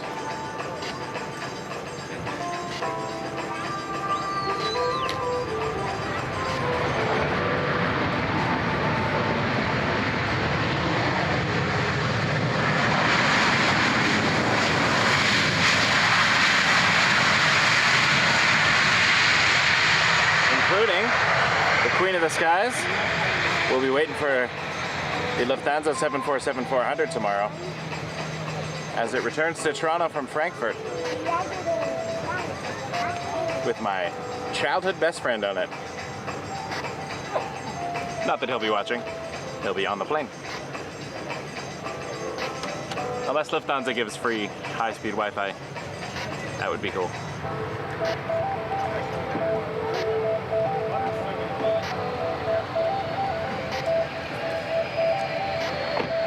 Christine, didn't realize you were in Dorset.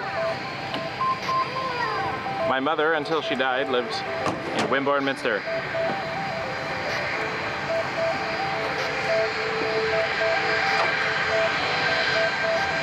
Only because we're at an air show.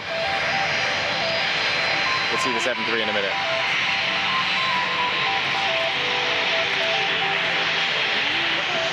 When it comes right in front of us, actually, I do have to get that. Sorry, airliners are sort of my thing.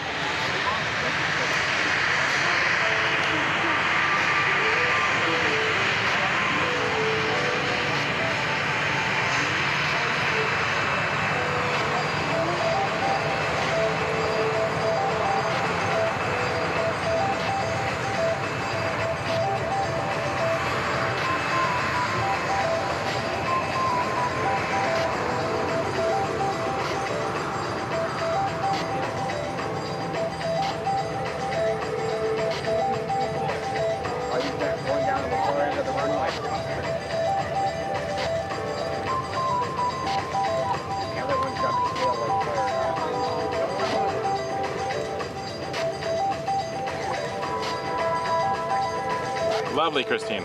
Jurassic Coast is really cool.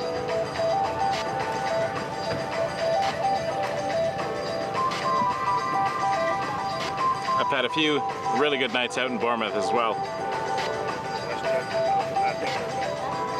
Yeah, really.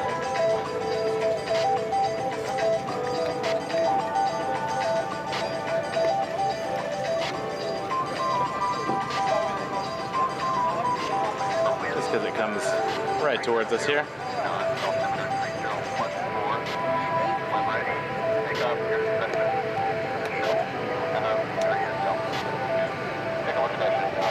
Alright, we're gonna have a takeoff here.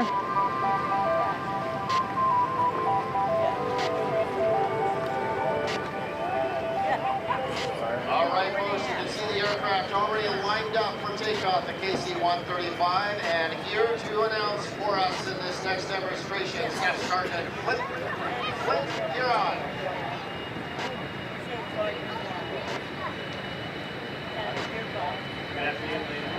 Why is there From your right.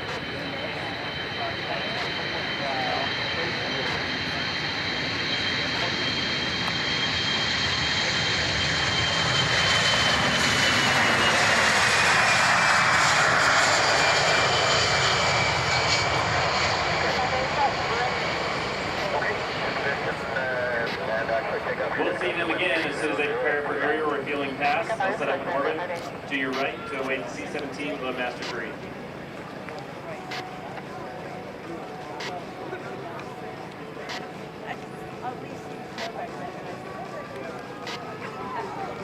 Yesterday, this did a really cool short field takeoff. Aviation Training Command C-17 aerial demonstration team from Altus Air Force Base in Oklahoma. It It's my pleasure to present to you America's newest airlifter, the Boeing C-17 Loadmaster 3. Today's demonstration is flown by pilots Major Emily Barkmeyer, Major Travis Bridge, and Captain Justin Zahn. The Loadmaster is Staff Sergeant Asa Abdallah. This highly experienced crew has a combined total of over 12,000 flying hours in various Air Force aircraft.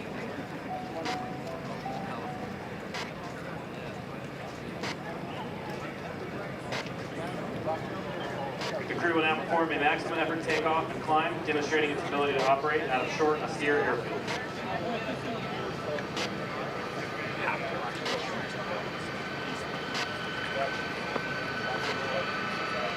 Another short takeoff coming up. Here we go.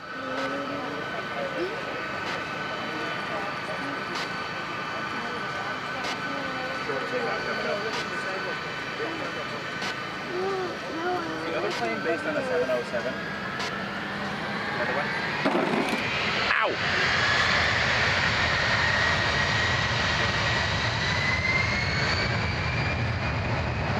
Here it goes.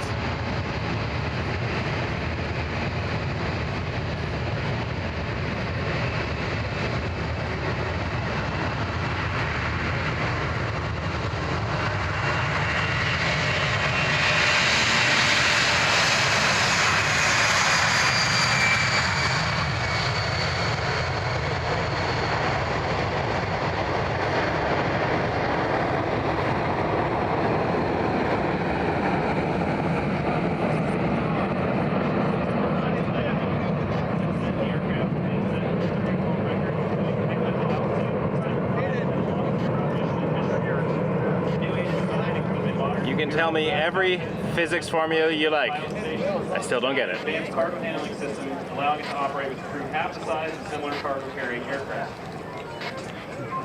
The Dash 80 proof of concept plane was first configured as an airliner and then for in-flight fueling. Right. The design for that went into the 707 and into the KC-135, but two completely different designs. Gotcha.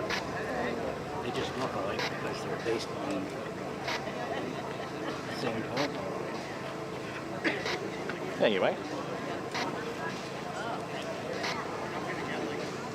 My father-in-law's a wealth of knowledge about planes that I do not have. He's been going to air shows since long before my birth. We brought him along today with the wife and kids. Oh yeah. To enjoy this amazing demonstration. To start off today's demonstration, the crew will perform a high-speed pass, with the aircraft capable of accelerating to over 350 miles per hour. This pass demonstrates the extremely powerful engine of this magnificent jet. Yeah, Charlotte, yeah, what?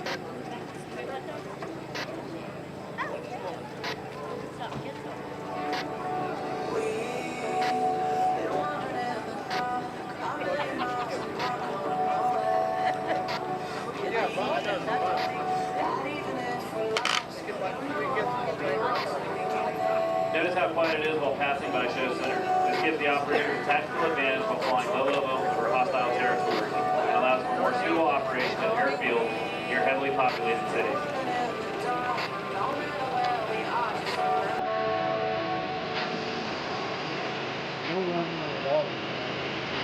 Big boy?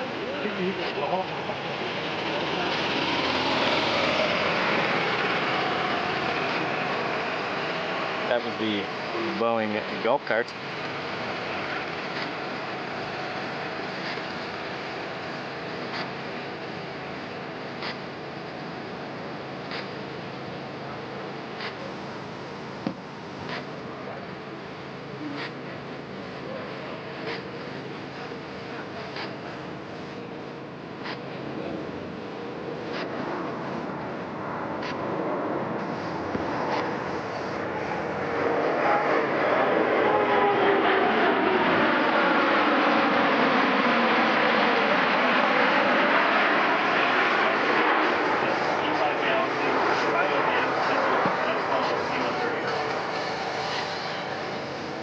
Is powered by 4 Pratt & Whitney F-117 engines.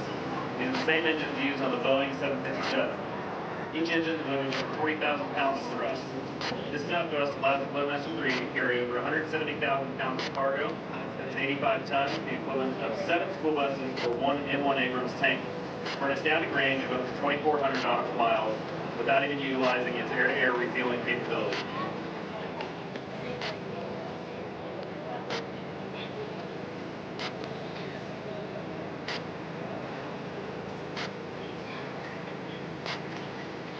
Oh, we've hit the magic 1,000 concurrent viewers.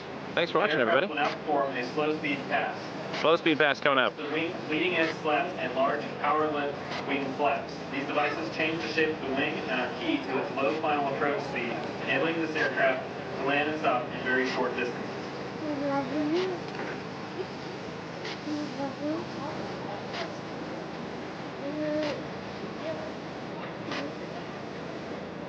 Look at those flaps.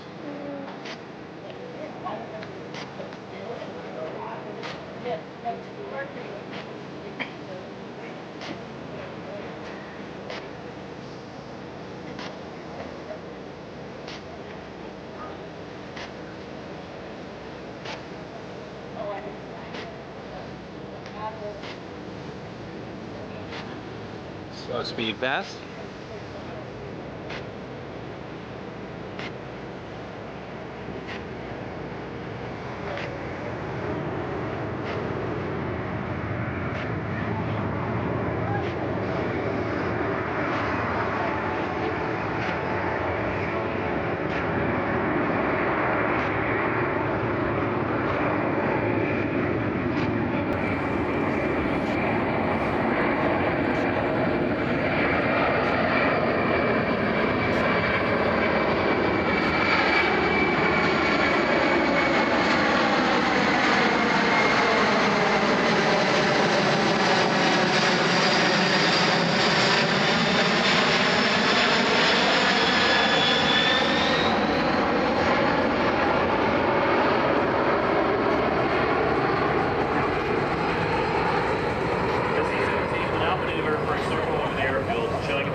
The aircraft uses a quadruple redundant fly-by-wire system for the operation of flight control. This is combined with 4 separate flight control computers, each capable of controlling the entire system independently.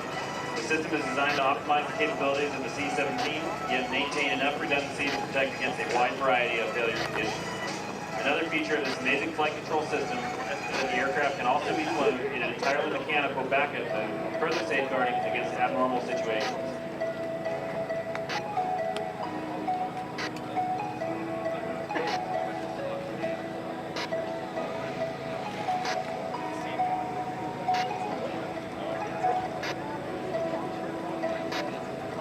I love the redundancy that goes into these planes.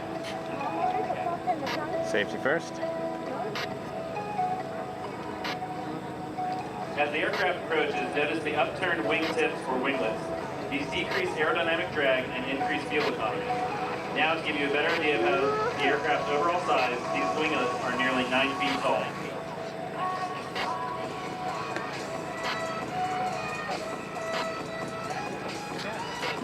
Yeah, that's a monster.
The heavy-duty landing gear allows it to land on surfaces such as cement, sand, dirt, and even ice.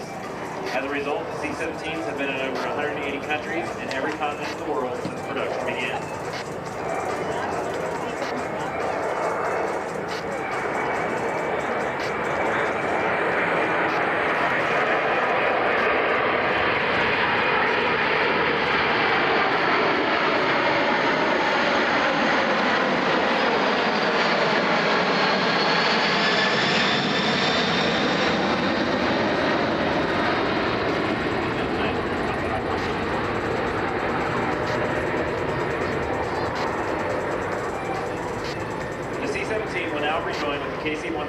Aerial demonstration team for the aerial. Bass, thank you. $5 super chat. Great coverage. Really appreciate that. The 97th Air Mobility Wing at Alpha Air Force Base in Oklahoma has the unique mission of training the world C-17. Ian mentioned Craig Terra, the caravan park. I have stayed there. Every year, just outside of there. Students graduate from rigorous aircrew training at Alpha. To show some of this unique training, the KC-135 and C-17 will begin an air refueling task, demonstrating the skill required to precisely fly this type of formation. During air refueling, super pilots and KC-135 boom operators will work as a team, maintaining a stable position for upwards of 20 minutes with only 20 feet between the bodies of the aircraft. So large is each aircraft that even a slight movement in one actually affects the aerodynamics of the other.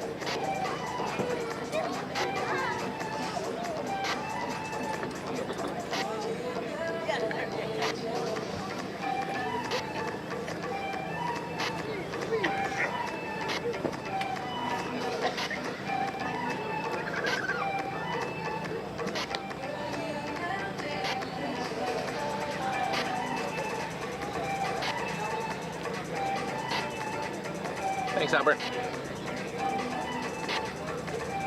Air refueling, normally accomplished at upwards 20,000 feet. They are going to give you this amazing demonstration at a mere 1,000 feet. This formation permits the KC-135 to transfer fuel to the C-17 in mid-air and ultimately allows both aircraft to enhance the Air Force's capability to accomplish its primary mission of global reach and global power. Air refueling allows aircraft to fly around the globe in a matter of hours without the need to land.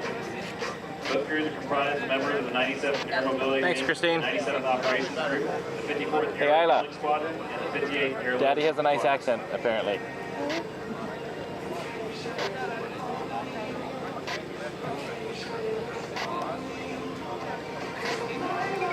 I have my 5-year-old and my 3-year-old here today.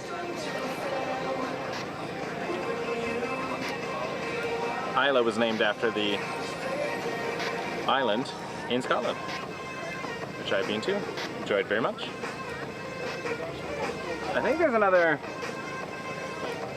2-3 hours left. I will stay until my battery dies, or until I pass out.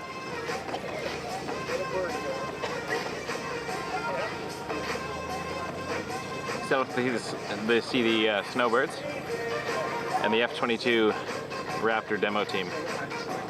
If you haven't seen the Snowbirds, they're Canada's version of the Red Arrows, although they're different.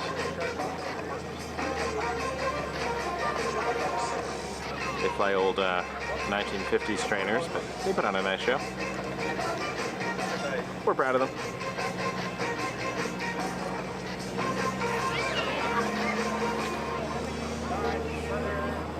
We're just waiting on this refueling pass.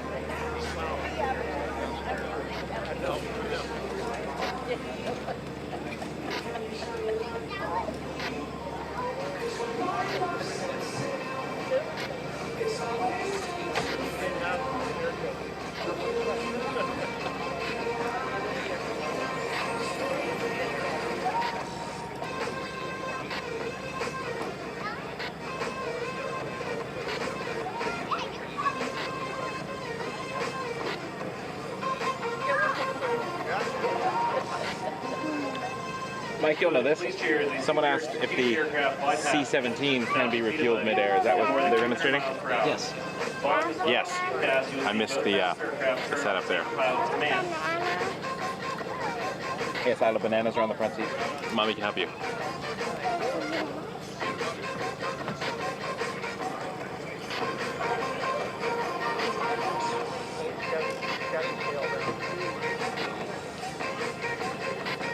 As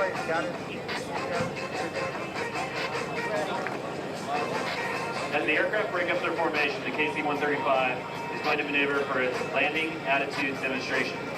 The KC-135 pilots for today's show is Major Victor Brault, Major Jeremy Oswitz, and Captain Justin Griswold. They are assisted by boom operator Master Sergeant Lucas Tree.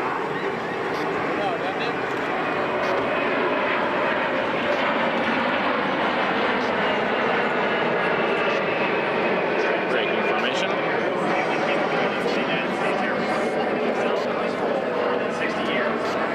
First entering service in 1965, the KC-135 has served proudly in every major Air Force operation since the Vietnam War. The KC-135 provides aero refueling support to the Air Force, Navy, Marine Corps, and Allied Nation aircraft.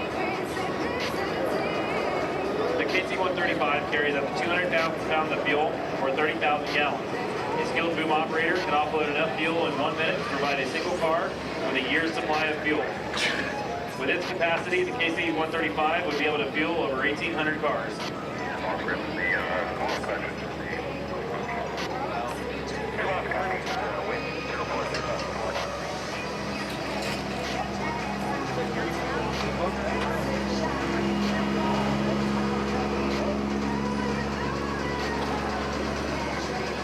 Trevor Rafferty should be flying it a little bit.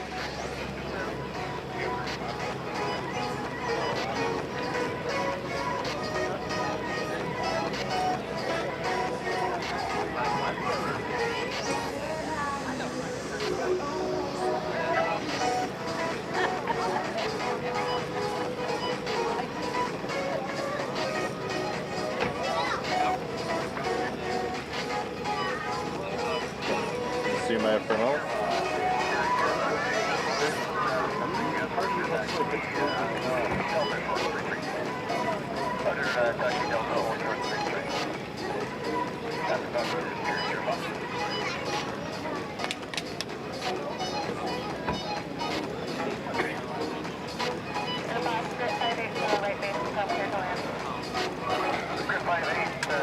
Roger, land your discussion with 040 knots, altimeter 3014.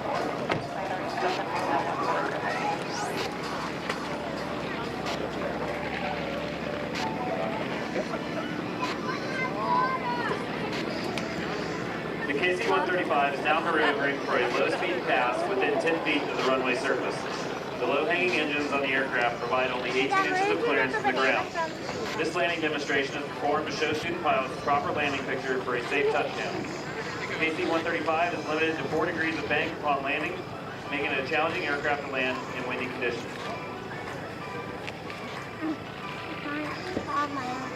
Yeah, you don't say. 4 degrees. It's not a lot of wiggle room.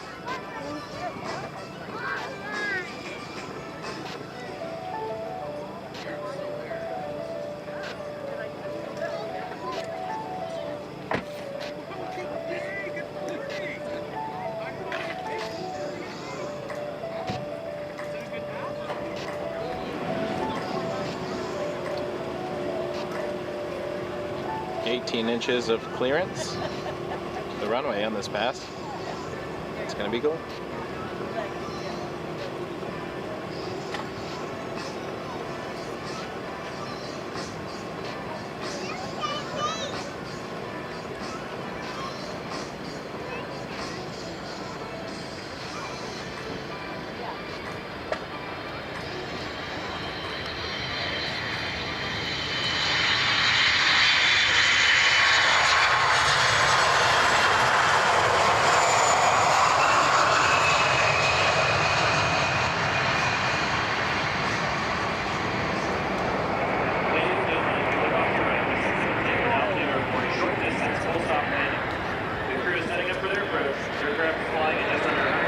Short distance full stop landing. C-17. This is great.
Smell the jet fuel.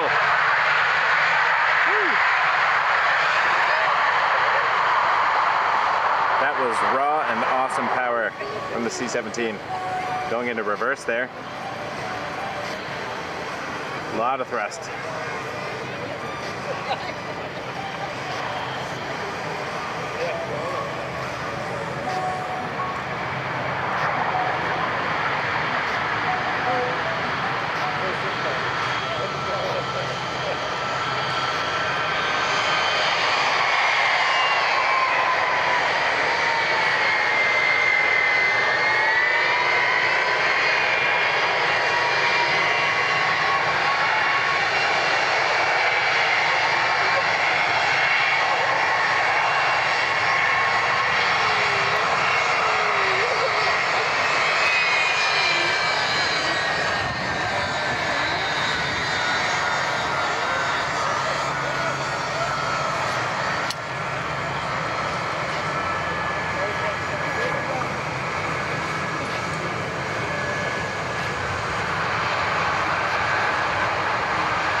Replica Gaming, thank you so much.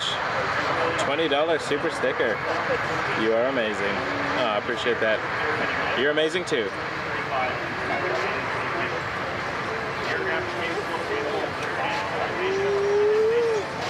It means a lot to me. Thanks, folks. KC-135 has a wingspan of 130 feet and has an actual speed of 513 miles per hour.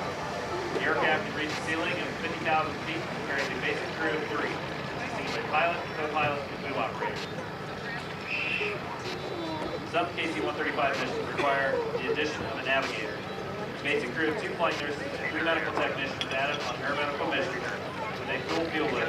KC-135 can take off and anywhere in the world. Greg, I didn't catch it, but possibly airshowlondon.com. They have a little bit more info on the performers. If someone's heard it or can check it out, throw it in the chat.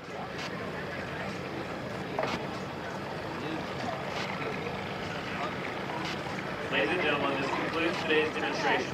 On behalf of the men and women of the United States Air Force, Air Education and Training Command, and Alpha Air Force Base, Oklahoma. Awesome, Toby, thanks. I think what Greg was looking for is where the aircraft is based. Its home base. But we are in London, Ontario, Canada. A lot of people are asking if we were in the UK earlier. Yesterday as well. We just used the name.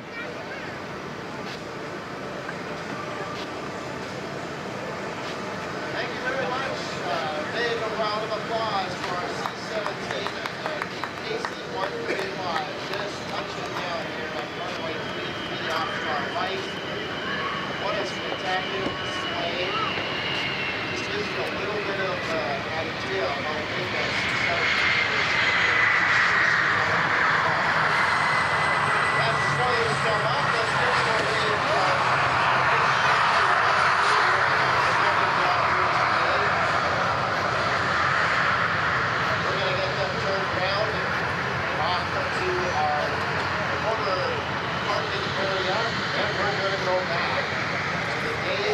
Hi, Christine.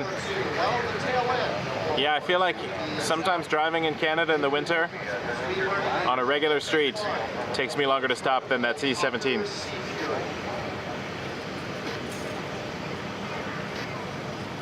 With the ice we get. I'm going to flip over because we got a great view over here of the C-17. Aviation and Honor Aviation Heritage Tour Show, and the Royal Canadian Air Force's participation. Onlookers in the background, or in the foreground rather, sorry. Big thanks to Royal Pets for providing all the modular pets you see around the air show property this weekend.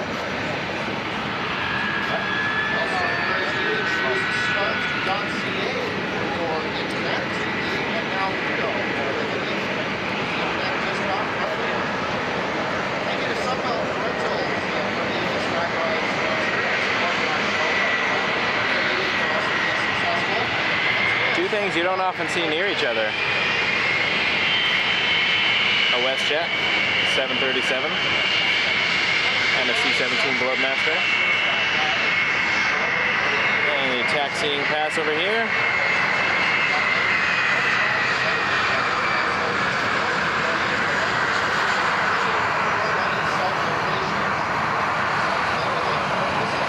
And wave out the window.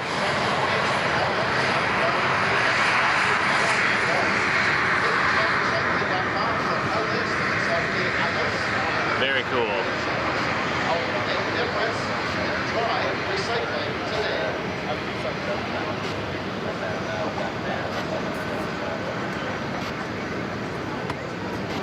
David Taylor and Mercer Bank welcome everyone to Airshow London.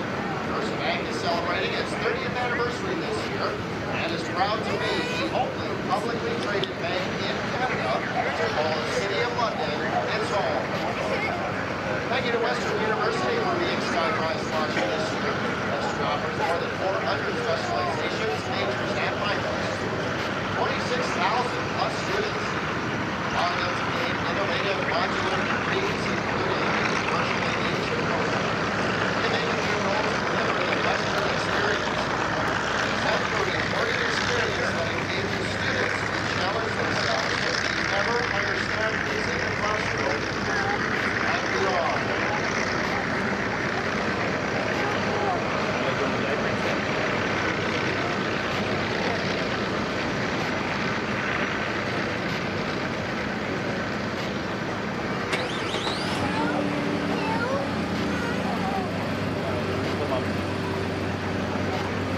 That's our beautiful Hunter Sanctuary taxis down the runway. We're going to launch that MH-60T Dolphin. They're going to be heading back home.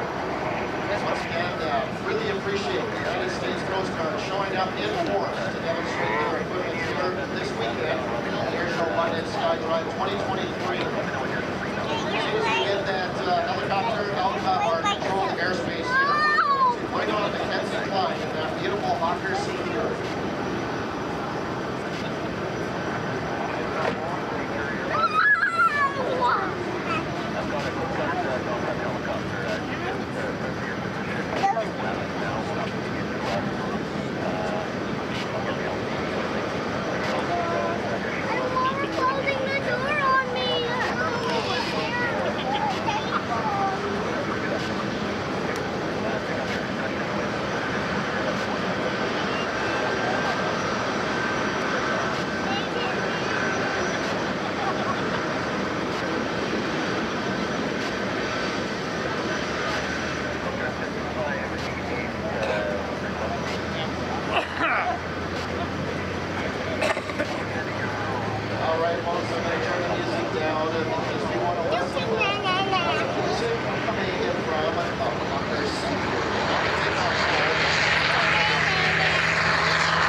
go. Back to the show. It's not the last time I'm going to look at the C-17 though, let me tell you.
Wingtip vortices make our favorite phenomenon, wake turbulence.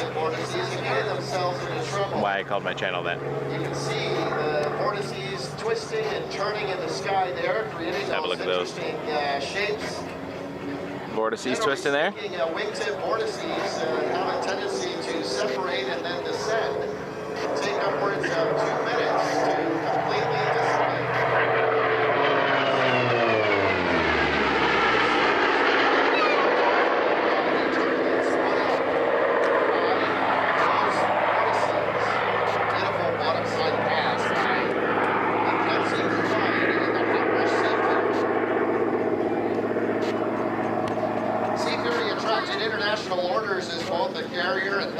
Aircraft operated by countries like Australia, Burma, Canada, Cuba, Egypt, West Germany, Iraq, and even Pakistan.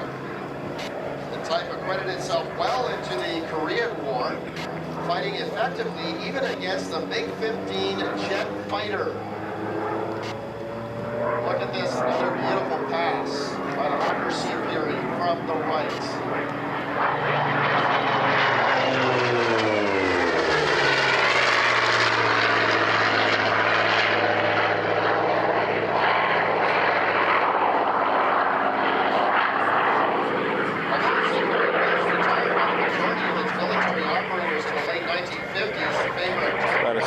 I'm willing to go. Oh, we will lose signal again? Look at that though, that's cool. Check out those vortices. Maximum speed is about 460 miles per hour. This, of course, is the single-seat version of the Sea Fury. Coming back from the left. 18-cylinder Bristol Centaurus engine. It's air-cooled. It's a radial piston engine that generates over 2,400 horsepower.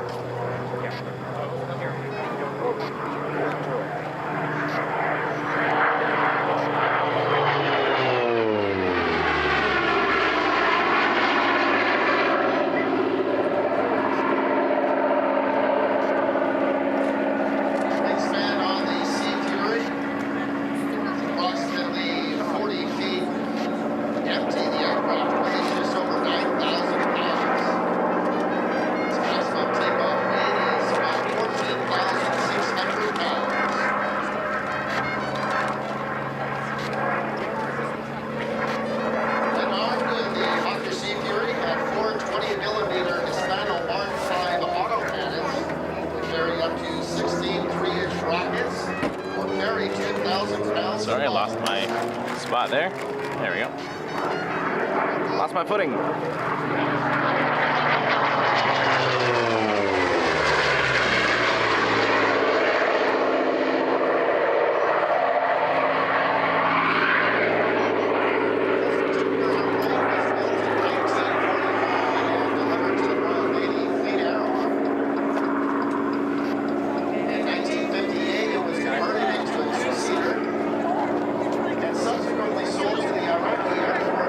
Recognition as one of the renowned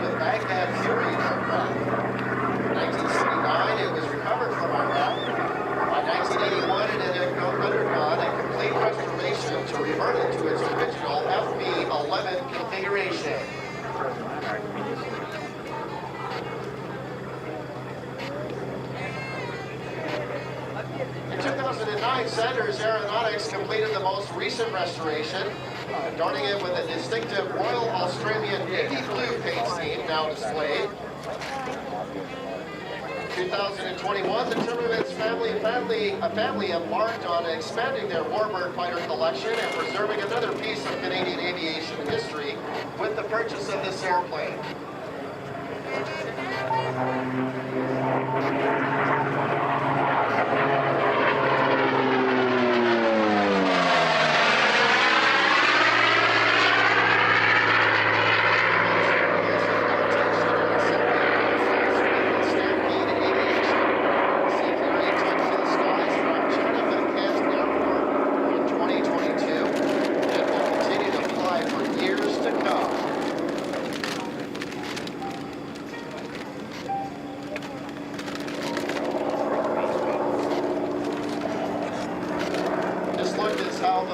Smoke trails just sort of hang in the air, twisting and rolling in the sky.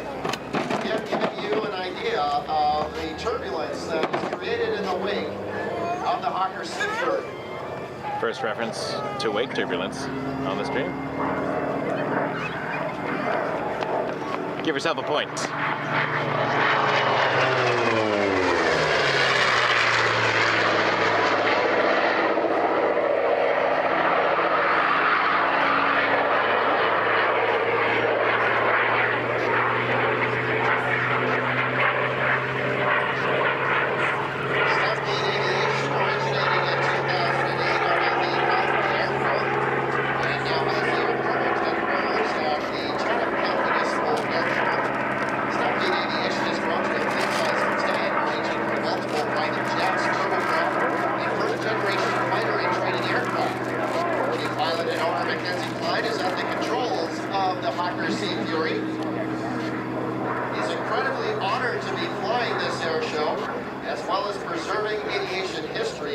Started his aviation career at this very airport about 21 years ago. Gonna get another high-speed pass by the Hawker Sea-Fury from the right.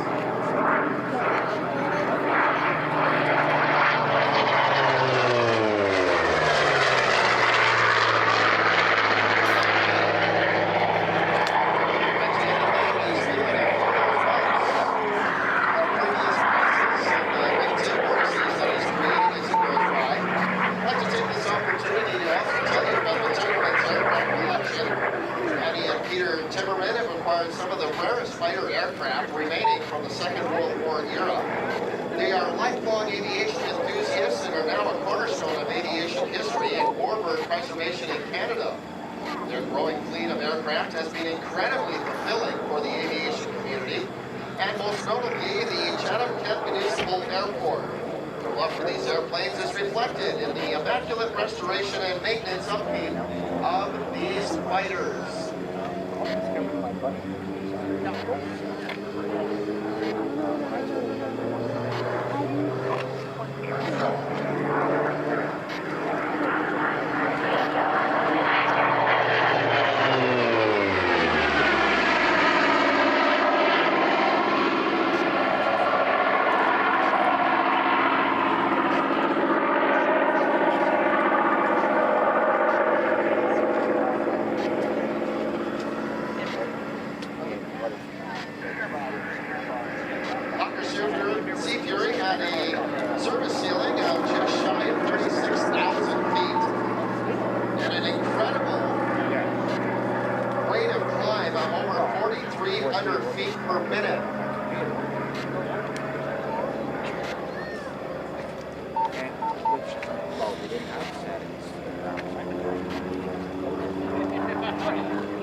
Cline and the Hawker Sea-Fury. Give them them a big round of applause, and if you're nearby your horns, give them a honk as well. Doing an outstanding job demonstrating this aircraft for us today.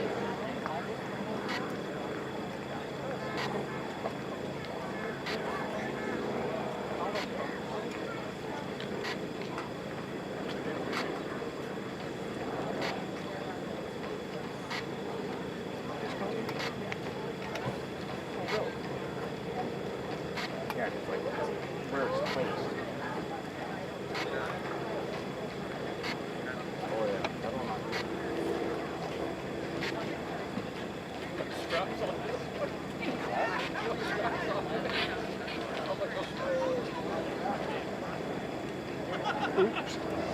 Airshow London brings the community together to raise funds for the Children's Health Foundation, the Veterans Charities, as well as post-secondary institutions by promoting, celebrating, and creating awareness of aviation power, advances in technology, and military heritage. Thank you to our fans for helping us with our mission to give. You can help us support Children's Health Foundation by donating to the CHF through the 50/50 draw. Visit them at their tent in the Blue Zone for more information. Oh, thanks, Marnie. Glad we can compete with Sunday Night TV. Sunday's a tough night for TV, no matter what country you're in. With more than 100 years of partnership, Boeing is ready to bring advanced capabilities, Yep. Cloudy London, just like the UK. To the Canadian industry from coast to coast to coast. Learn more about Boeing in Canada at boeing.ca. Might be visible again. Special We're coming in thank for you a to landing. There we go. Supply for supplying all cleaning essentials, as well as sanitization stations to help ensure the safety of everyone at SKYDRIVE and making this year's event possible.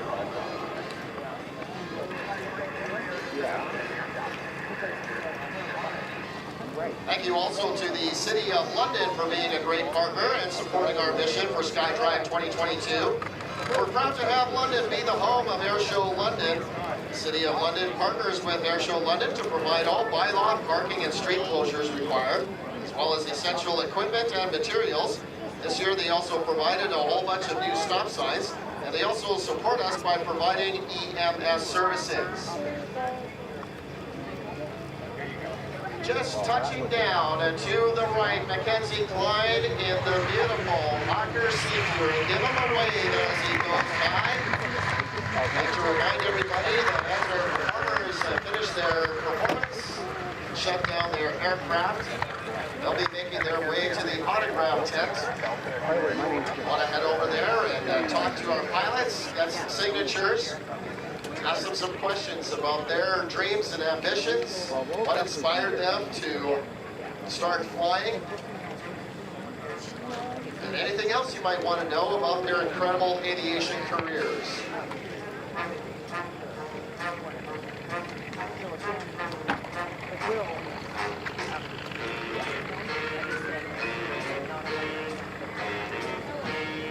Okay, well,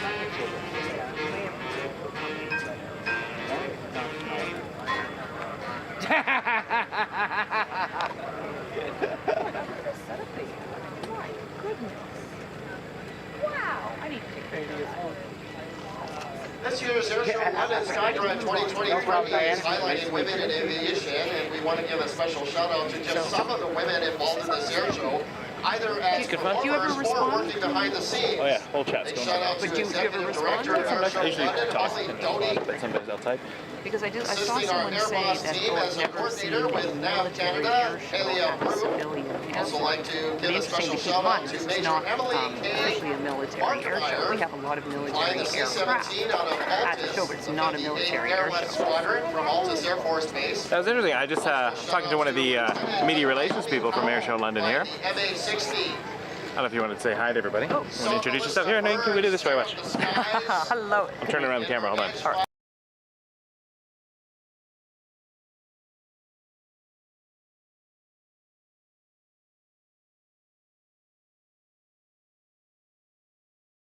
Captain Katie Clapp. Here, let's go over here so you can see the camera. We also have Carla, our tech coordinator for the Canadian Forces Snowbirds.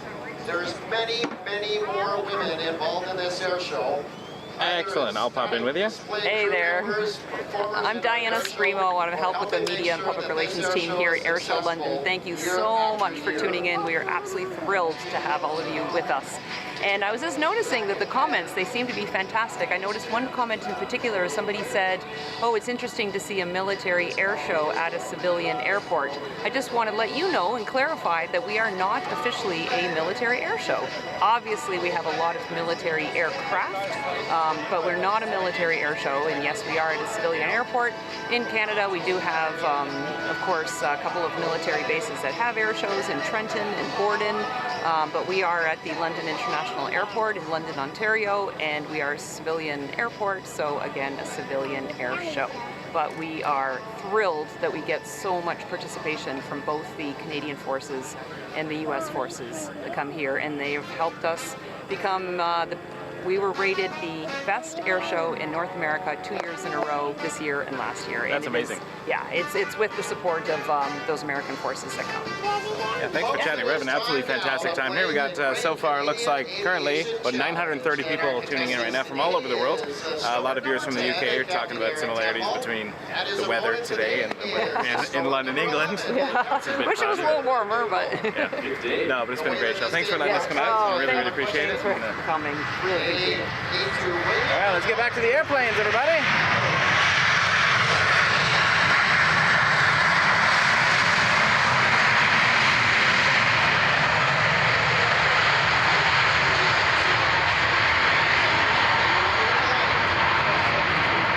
We got a Swoop 737 coming in. First question, what is the nickname of the CP-140 Oak, Canada's Maritime Patrol aircraft? Yes, Eric. Would it be the Aurora? That is correct. I almost spoiled that one.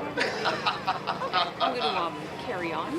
Thank you. The Rayback Golds, one of Canada's only civilian aerobatic team, flew a biplane from 1972 through 1990. What was the name of the biplane they flew? Who's going to go? Who's got the answer? Oh, Aaron. Just checking on that Swoop plane. Would it be the Pitts? That is the Pitt Special. You are absolutely correct. See where it's coming from. 2 points for Eric Temple. 0 points for Richard. Thanks again. It's really, really awesome. Thank you. And the this will be online after the fact too, so it can be Here's the next question. forever, basically, until you know, of the unless they shut the channel down or something. Admiral CF-105 Thank you very much. fighter aircraft. Yes, Richard. Arrow. That is correct. All right. Richard has a point on the board. It's 2-2-1. So my camera's drifting here. That was Swoop 240 from Abbotsford to London, Ontario. 737 MAX 8.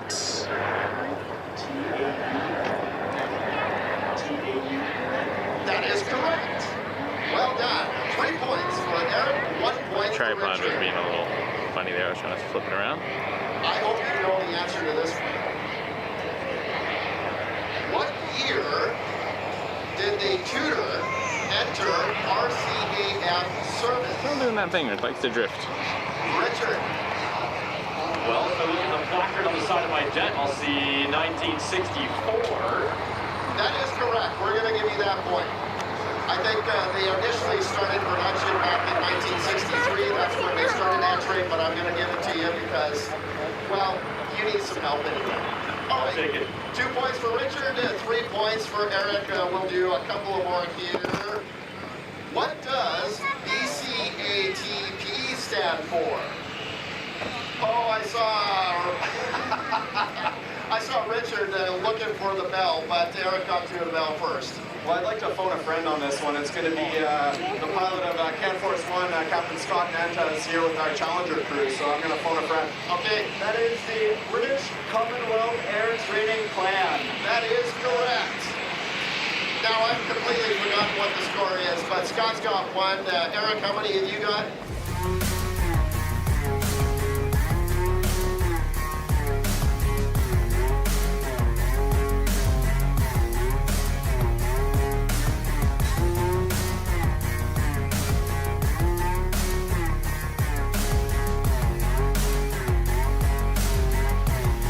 So let's go to this one. Let's see, I gotta get a good one. Looking through here. Oh, here we go. Last question. The F-35 is named after what classic twin-engine, twin-tail World War II aircraft? Yes, Eric?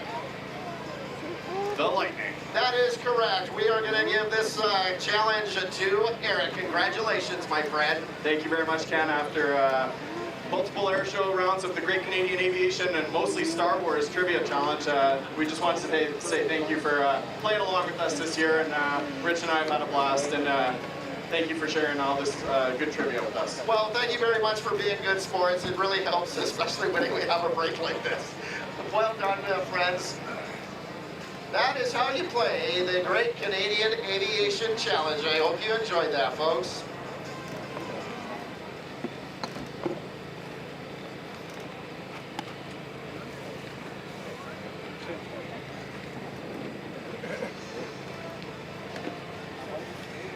Folks, we are just a couple of minutes away from your Canadian Forces Snowbirds.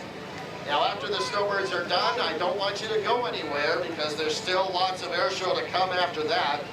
We're going to be departing a couple of F-15s, and then we're going to be showing you the Royal Canadian Air Force Harbor 2. We've also got a couple of flight paths from the United States Air National Guard from Oregon in their F-15s. Trevor Rafferty has got his Pitts Model 12. We're going to take a look at an Albatross. And then we're going to be wrapping things up with the United States Air Force F-22 Raptor.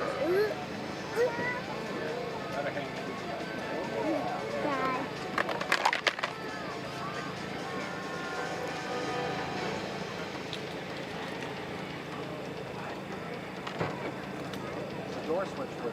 Oh, no, not on this side. No, but the door switch on that side. No?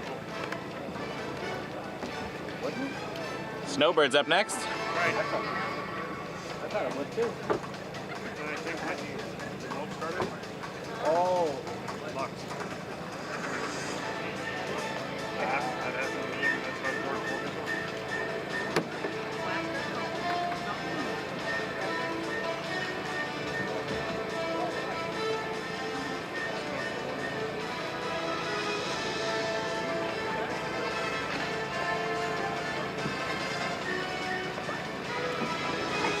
Keeping an eye down the airport, waiting for the Snowbirds.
For those watching from out of the country, those are not the Snowbirds.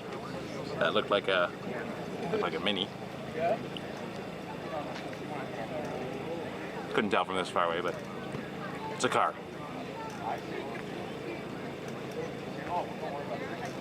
Thanks 2019 VDub.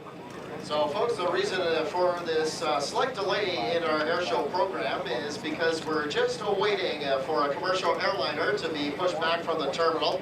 Want to get them underway before we bring on the Snowbirds, otherwise they're going to be waiting for a long time.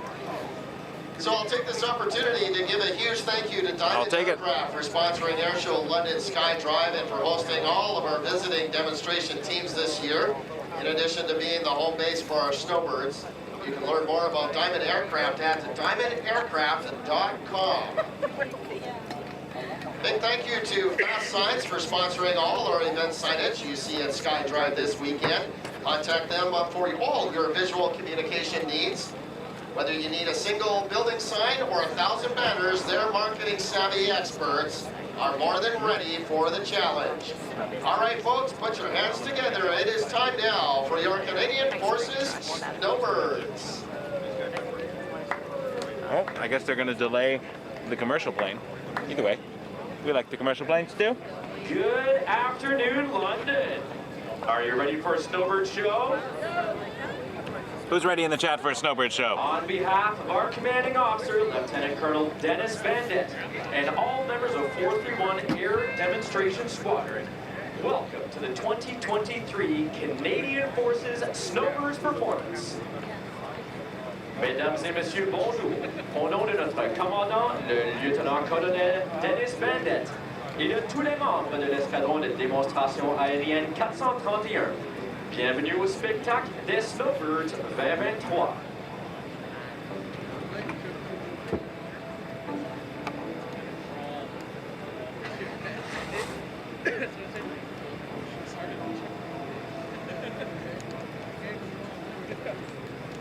The Snowbirds are all active serving members of the Canadian Armed Forces, and the show team is comprised of 10 pilots, 11 aircraft technicians, and our public affairs officer, Capitaine Phil Rochon from Ottawa, Ontario.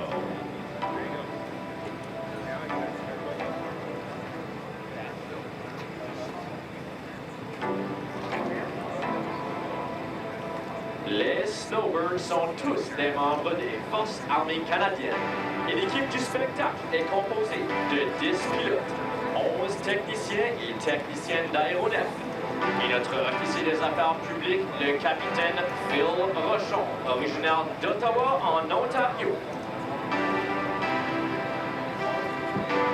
Capitaine Rochon veut partager vos photos avec le monde. Suivez-nous au Snowbirds FC sur Instagram, Twitter et Facebook et identifiez-nous dans vos publications. Captain Rochon wants to share your photos with the world. Follow us at CF Snowbirds on Instagram, Twitter, and Facebook, and tag us in your posts.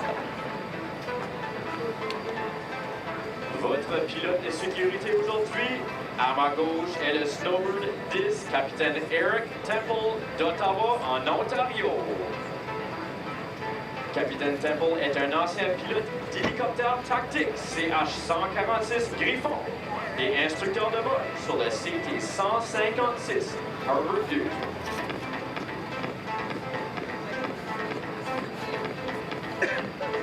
My name is Captain Richard McDougall. The suspense is killing me. And I'll be your narrator today.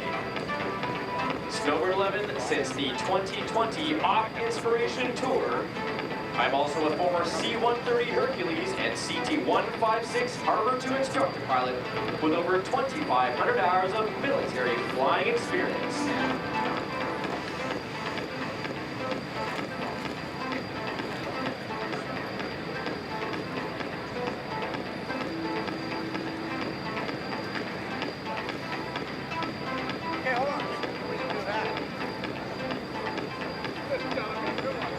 Alright, I see them moving.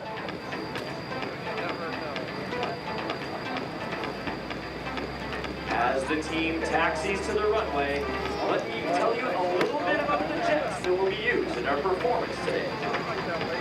The Canadair CT-114 Tudor, built in the early 1960s, served as the primary jet trainer for the Royal Canadian Air Force until the year 2000. The single J85 jet engine produces 2,700 pounds of thrust, which propels the relatively light aircraft to speeds of over 400 knots.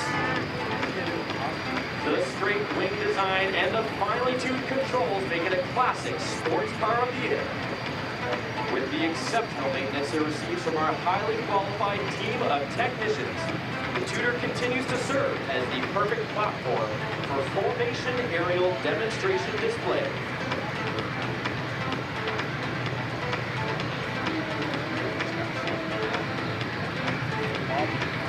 Pendant que l'équipe taxi pour le décollage, laissez-moi vous présenter les avions qui seront utilisés dans la performance d'aujourd'hui.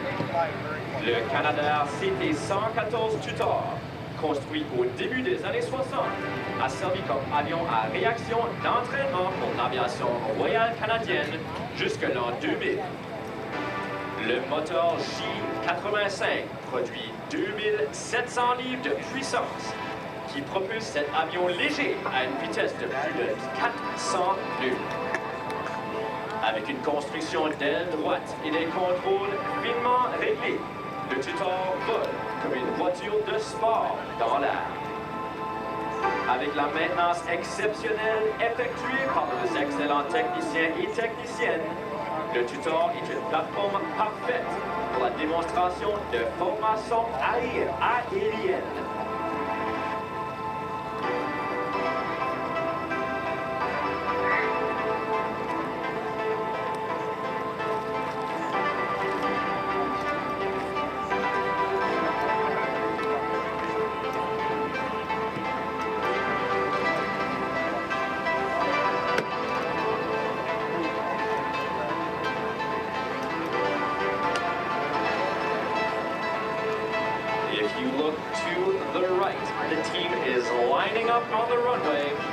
Preparation for departure. Today's takeoff will be a triple bit. You'll notice 3 groups with 3 aircraft, 2 in the last group, arranged in a V formation. Each formation will be 500 feet apart, allowing for all 8 aircraft to rejoin quickly once airborne.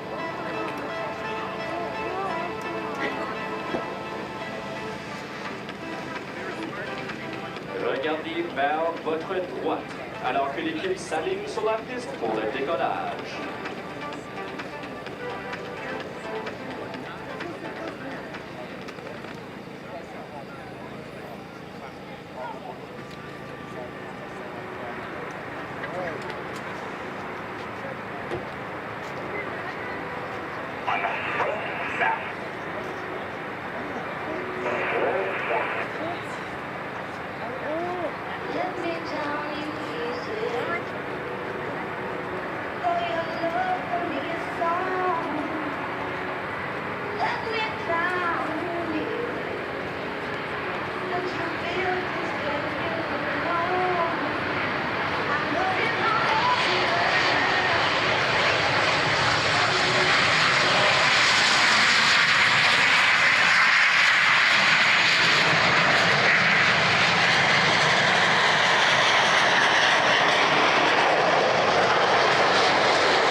L'équipe se rejoint maintenant en formation de 8. peu de l'arrière-scène où les pilotes se préparent pour le shake-out, où ils vont tirer 5G positifs, suivis par 2G négatifs. Ils vont terminer avec un contrôle de fumée. Ceci est effectué pour tester à la fois l'avion ainsi que le corps des pilotes, pour s'assurer qu'ils sont tous les deux prêts pour le spectacle.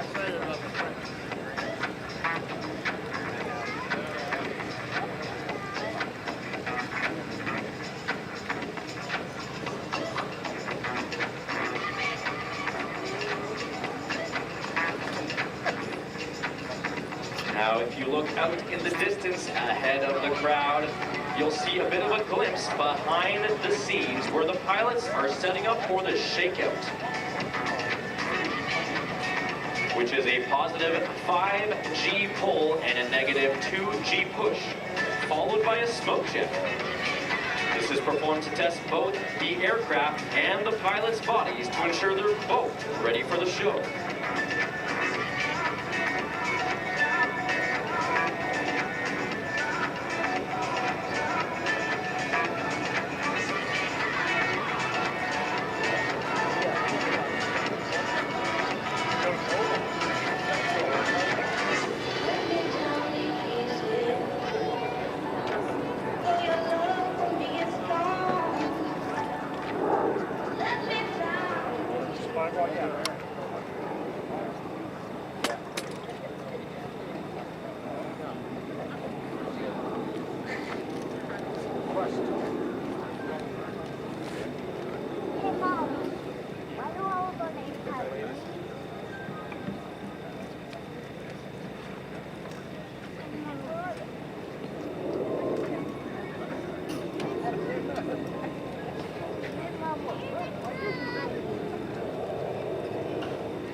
They're getting ready to start the show.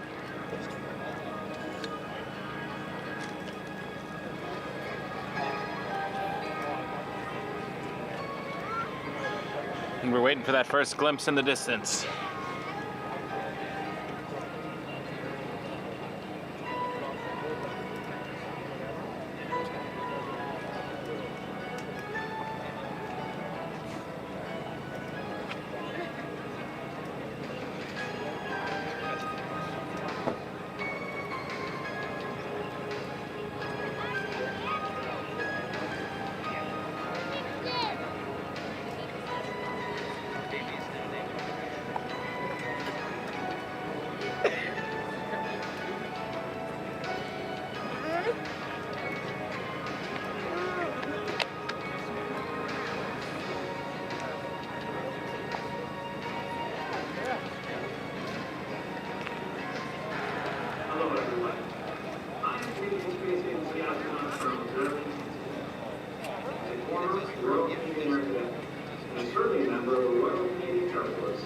I'm humbled and proud to introduce a part of our nation's fabric for over 50 years. The Canadian Forces Aerobatic Demonstration Team, the Snowbirds. En démontrant les compétences, le professionnalisme et le travail d'équipe des membres de la Force armée canadienne, qui ont inspiré les jeunes et moins jeunes partout en Amérique du Nord. Flying 9 legendary CT-114 Tudor jets in precise formation, they instill in us a sense of awe and wonder. En tant que jeunes, les hommes de Télévana avec le spectacle de l'Aviation London en Ontario. J'étais en effet impressionné par la performance des Snowbirds. Cette crainte s'est transformée en inspiration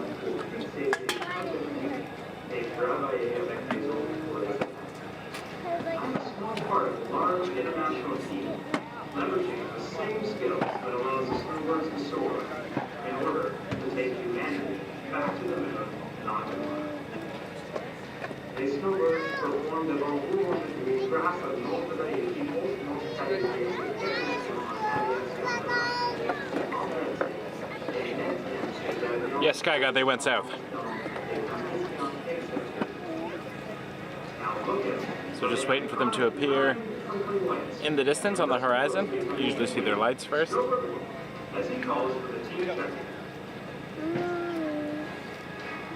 They're preparing.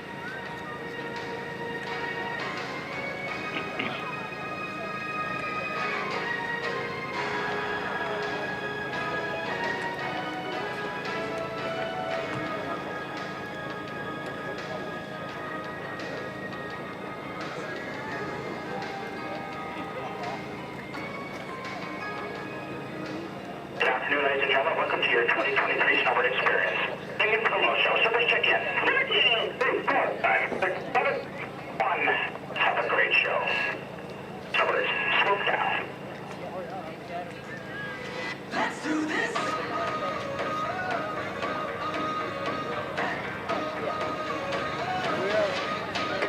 Are you ready for a comeback? Are you ready to fly? Are you ready for the moment? Get ready to ride. Calling on the fighters, calling on survivors. Are you up all night? Snowbirds, now. Let's do this. Your 2023 Canadian Forces Snowbirds. Aux Snowbirds des Forces canadiennes 2023.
Next up from the right, the Card 7 Pass.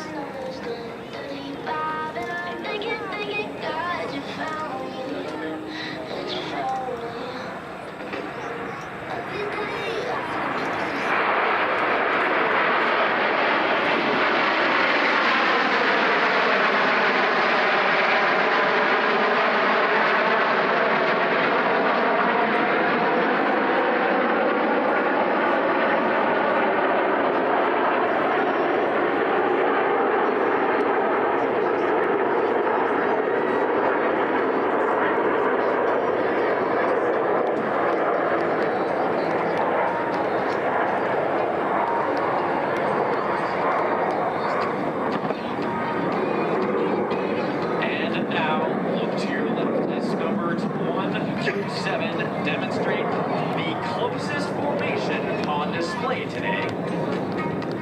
Now when the team is in wingtip, spacing the aircraft are only 4 feet apart. From the left, the Snowbirds present the double diamond roll.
shooting up.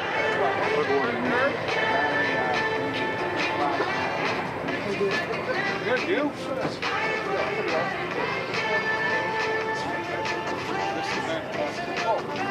Alright, we await the Snowbirds to return.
Yeah. Now you're going to be licensed to run all this, right? It looks like our medevac helicopter is out of the zone and we're able to resume the show. Next maneuver will be from straight ahead. Let's watch the team run in for the awe-inspiring and iconic Draken split. Get your cameras ready for this one.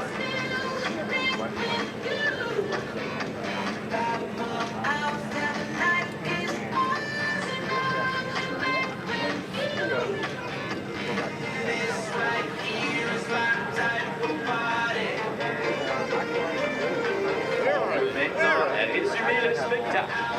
Regardez droit devant alors que l'équipe se prépare pour l'impressionnant éclat Draken.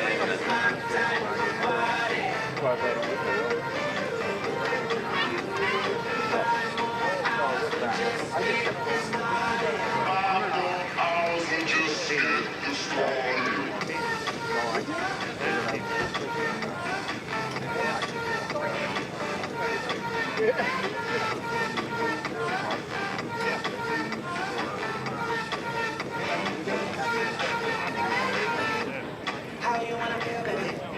What you wanna know? Just pour another drink, baby. Come on, pour it on. I treat you like a real lady. I'll keep you on the cold. I'll give you all my time, baby. You know, even when we're apart, I know my heart's beating with you. 5 more hours till the night is through.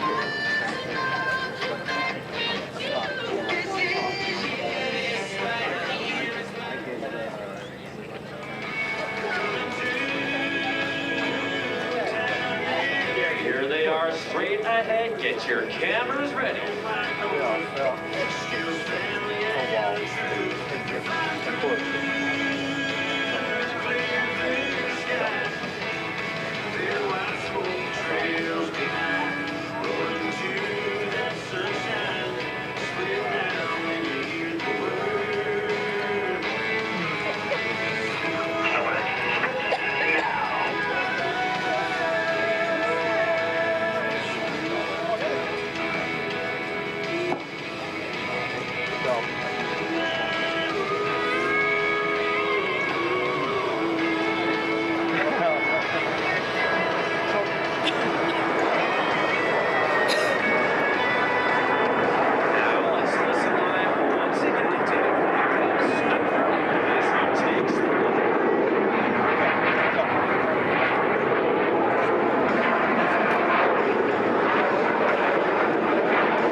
Fox Raptors.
From behind the crowd, let's watch as Snowbirds 1 through 7 conduct the VIP. Change to wedge, change to Aerobatic.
From the left, the Aero bottom side pass.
abreast, change to Vic Raft, the boss, along with Snowbirds 2, 3, 6, and 7, set up in this very challenging formation.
Next up from straight ahead, let's watch Snowbird 7 roll around the formation, followed by a spectacular maneuver, the lag back cross.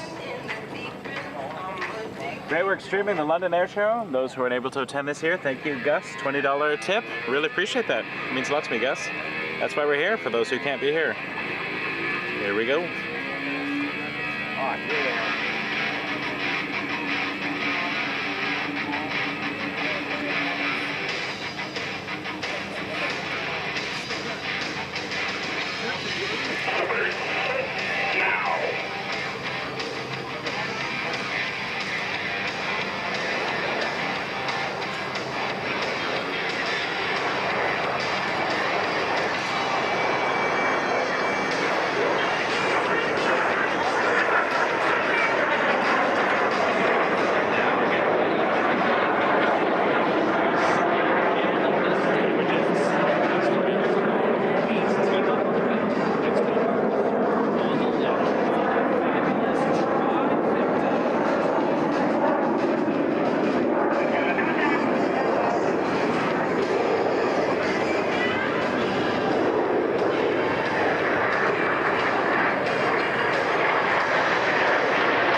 Snowbirds.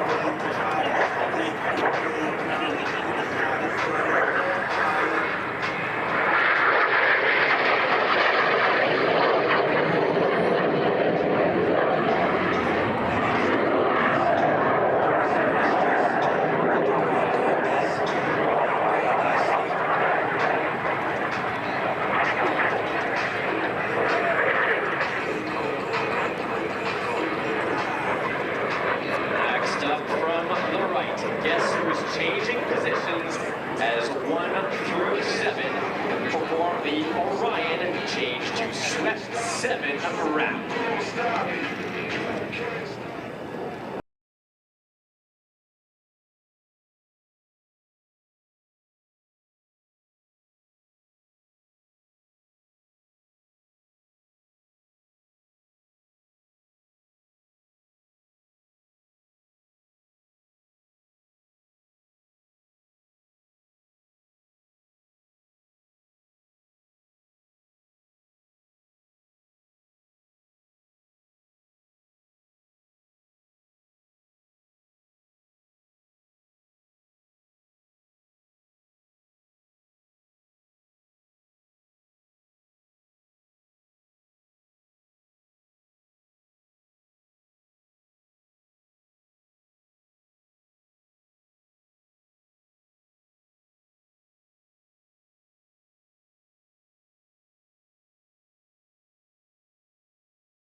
Harbor 2 instructor pilot and brings over 2,000 hours of military flying experience to the team. We got WestJet pushing back. 737 back to Calgary.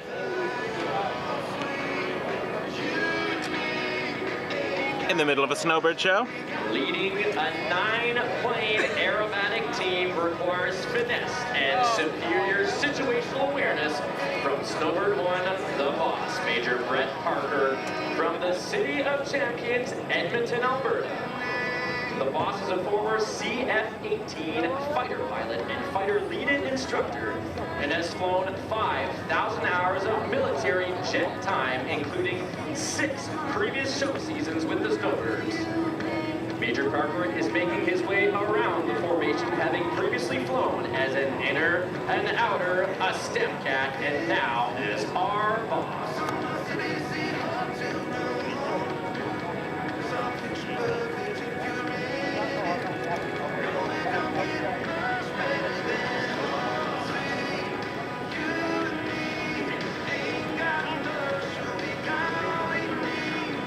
Now, folks, one of our aircraft has experienced a very minor problem, and in the interest of flight safety, we will be landing the aircraft. Once the aircraft is safely on the ground, we'll provide more information and proceed with the final part of our show.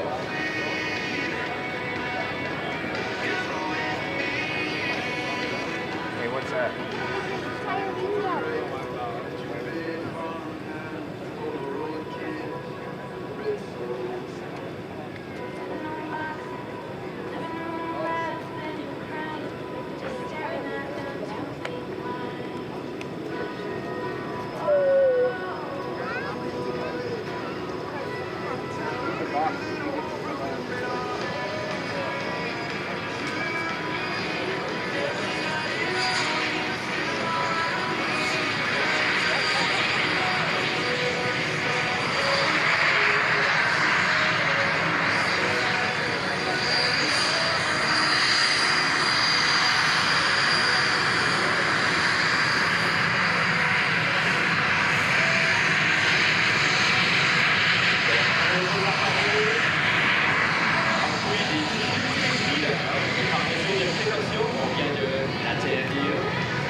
Maintenant que l'avion est au sol, on peut continuer avec notre passe finale.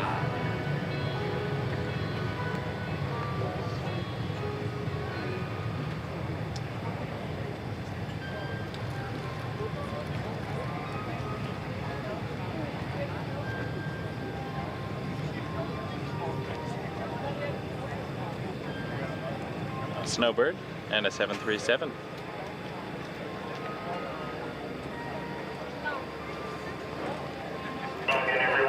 Major Brett Parker, team leader of the Snowbirds. To thank everybody for joining us for our show today on Sunday in London. Straight ahead. To dedicate our last pass to all of you for coming out and being such a huge fans of both the Snowbirds and also Airshow London. We look forward to seeing everybody next year. Take care.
Jonathan Benson from London, Ontario. Snowbird 3 Alpha, Corporal Dustin Poirier from Kingston, Ontario. Snowbird 4 Alpha, Corporal Francis Ahmed de Quebec, Quebec. Our lead ABS Corporal Nicholas Fox from Brockville, Ontario. Snowbird 6 Alpha, Corporal Etienne Milano de Saint-Hyacinthe, Quebec. Snowbird 7 Alpha, Master Corporal Timothy Brooks from Vancouver, British Columbia.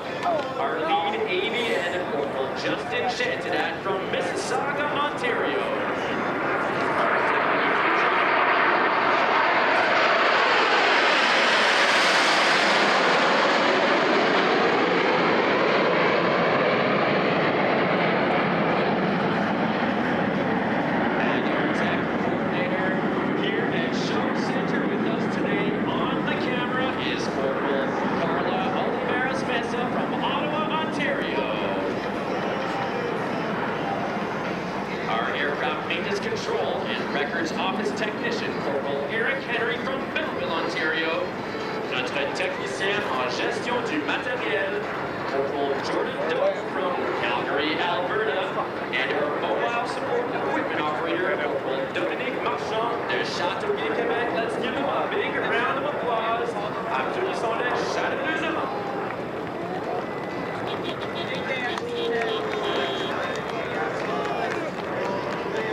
Trevor, Rafferty in the pit spot at 12, as well as the international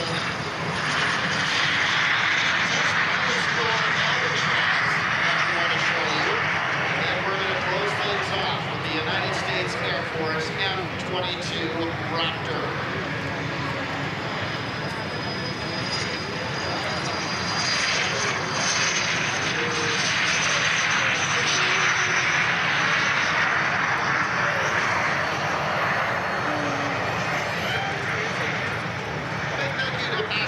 For sponsoring all our event signage you see here at SKYDRIVE this weekend. Contact them all. See your visual communication needs. Just a single warning sign or a title tag.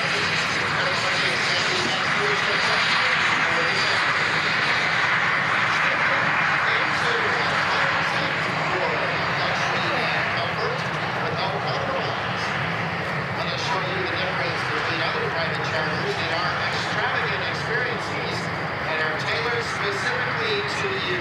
You've got the key. Come fly with us at Cline and unlock your world. Special thank you to the London International Airport for being great partners to Airshow London and being the host to our show each and every year. Check our CYXU for your next flight to a great destination. Thank you to Miller Waste for providing all garbage pickup and compactors to help with all our disposal needs. A reminder to garbage home with you using the garbage bag we provided you. Let's keep our airport property as clean as possible. They're in the parade. Your Canadian Forces Snowbirds, once again, an outstanding demonstration and an inspirational performance of excellence, teamwork, and of course, Canadian grace.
Looks like a Dash 8's coming in.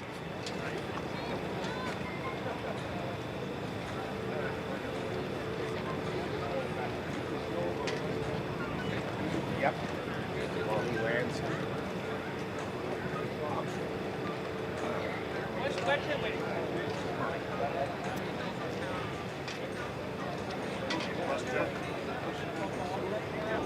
Yeah.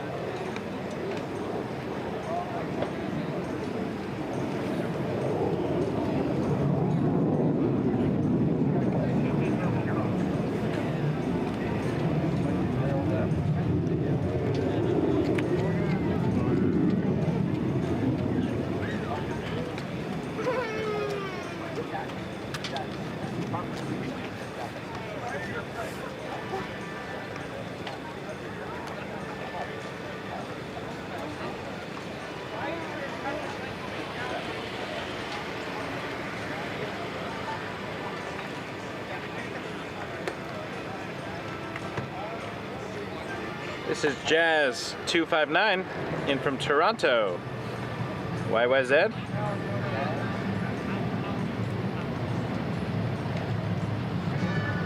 Left 28 minutes ago.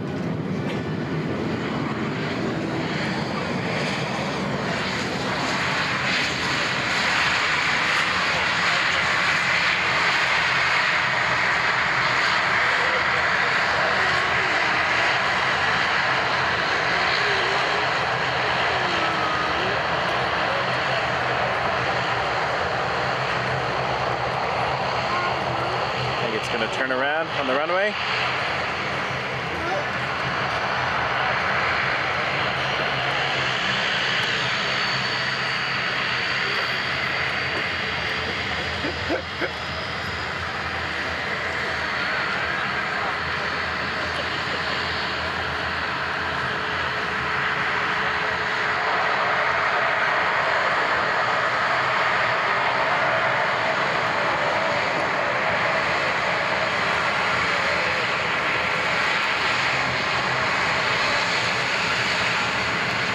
Airliner time.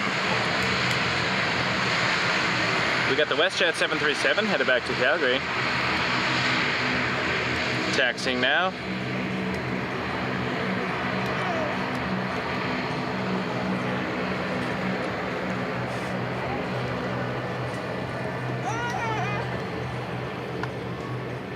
Almost ready for departure. And swoop. Also pushing back.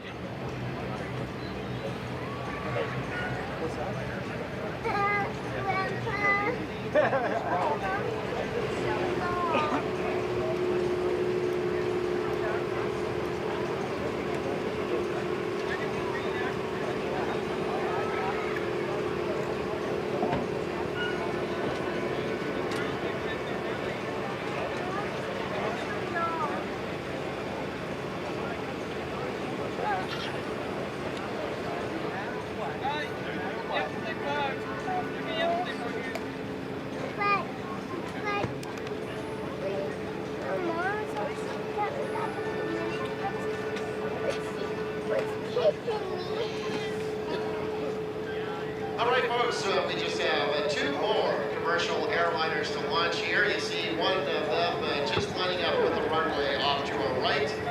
We've pushed back the other one from the terminal gates, and they'll be underway in just a few moments' time, and then we'll be able to continue on with our air show program.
Welcome everyone to Airshow London. VersaBank is celebrating its 30th anniversary this year and proud to be the only publicly traded bank in Canada to call the City of London home. Thank you to Western University for being this SKYDRIVE sponsor. Western offers more than 400 specializations, majors, and minors to 26,000 plus students, allowing them to gain innovative modular degrees, including a commercial aviation program. They make it their goal to deliver the Western experience, an exemplary learning experience that engages students to challenge themselves to meet ever higher standards in the classroom and beyond.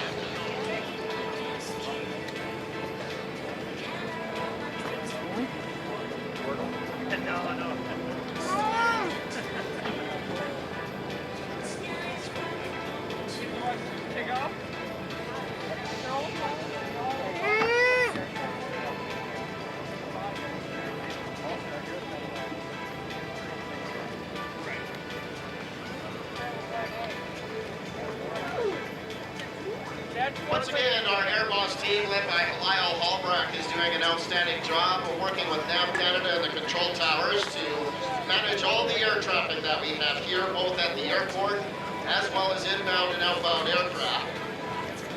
Right now, we're going to launch our two Harbour 2s from the Royal Canadian Air Force. They're going to go into the hold. That will give us an opportunity here to launch this next commercial airliner, and then we'll be able to get along. Or get going with our air show program once again.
Alright, we are headed back down at the runway for a swoop departure.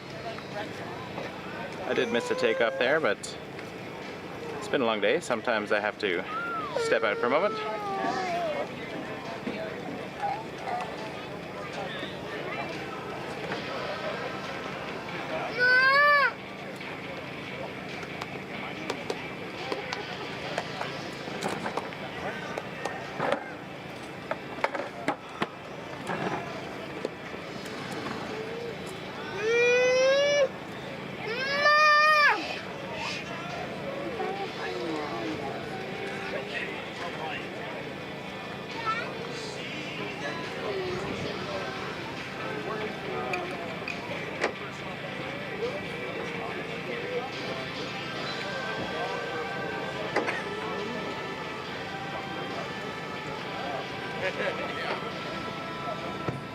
There are 3 airshow planes in the air right now. F-15 took off first, and we had 2 just depart a moment ago. Yeah, so 5 to 7.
Yeah, I saw that.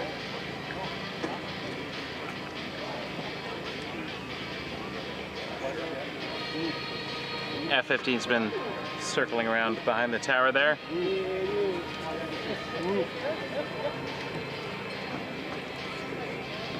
After watching all this stuff today, I'm almost scared to get on all those fucking games. Their station is big. Well, probably if they hallucinate, lose both of them, they go out where the big ones are. Yeah.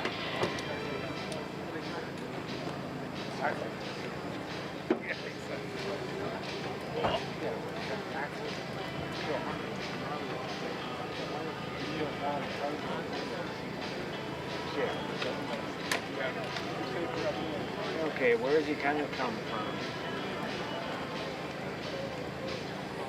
Yeah, where is he? Strat 50 are clear.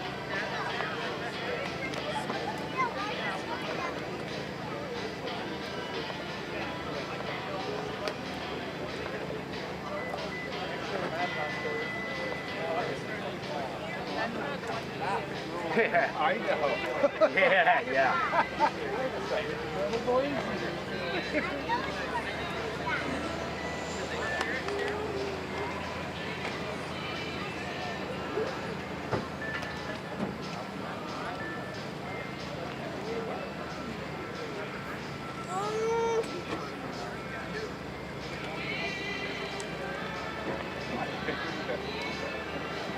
Oh yeah, by far.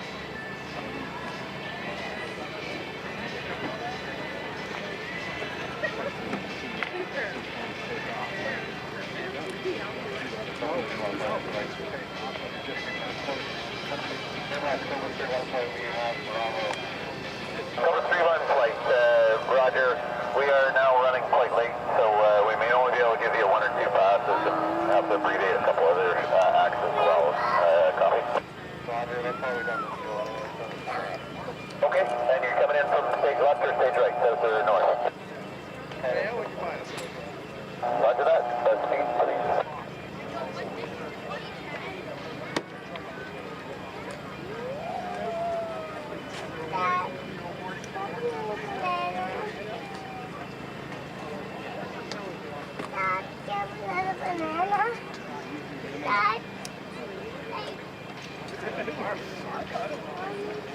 Hold on, I gotta find out. 1 second.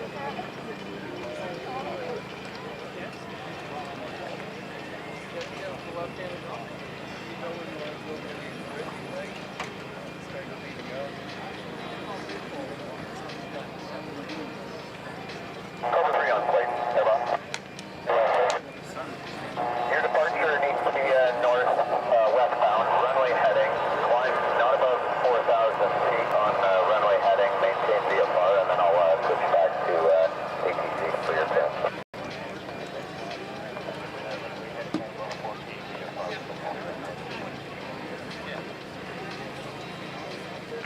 Whereabouts are you from the airfield at this point?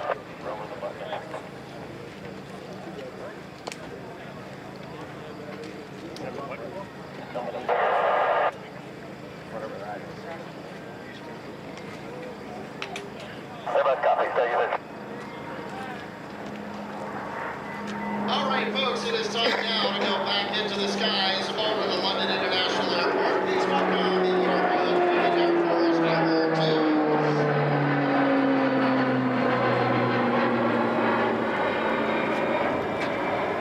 Canada's student pilots proved their mettle in this aircraft. The agile Harbour 2 turboprop trainer is the aircraft of choice for the early stages of the NATO flight training program here in Canada, known as the NMTC. Boasting an impressive thrust-to-weight ratio, the CT-156 has an initial climb rate of about 1 kilometer per minute. It can handle sustained 2G turns at an altitude of 7,500 meters. It has a fully pressurized cockpit as well. And as you will see during the display today, this is a 2-seat training aircraft. The aircraft are configured in the tandem seat configuration. Oftentimes the student pilot is flying from the front seat of the aircraft with the instructor in behind. Cover 3 flight, Cobra 3-1 flight, Airbus, confirm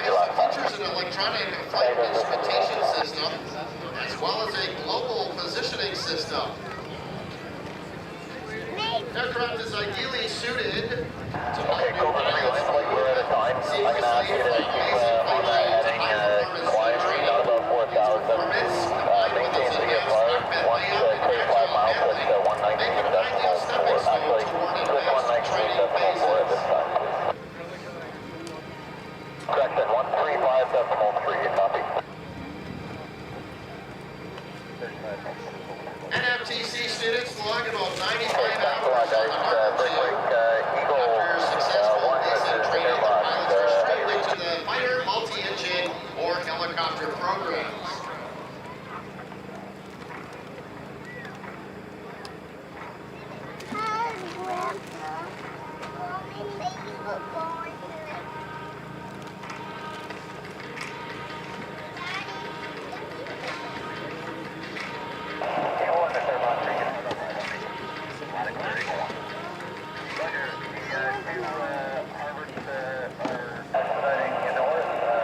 And with that 360-degree formation turn there, that is it for our Harbor 2s.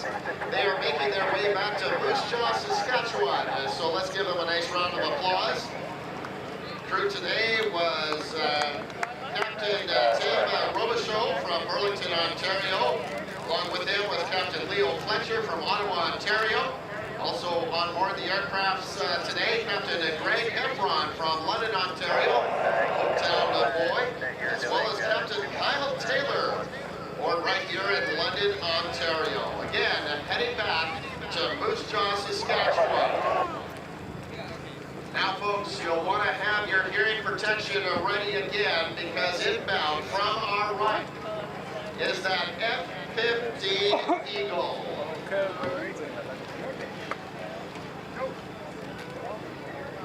There he is.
Setting up now for their landing.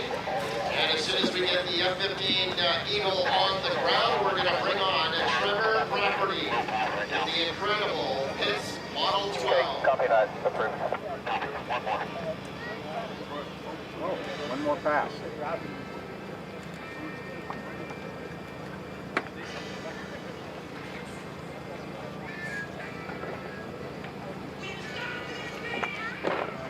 Well, folks, it looks like our Eagle has a little extra gas, and you know exactly what that means. We're going to do a closed pattern. In just a moment, you're going to see that landing line turn on. You're going to see the afterburners light, and he'll be shooting down the shoreline again.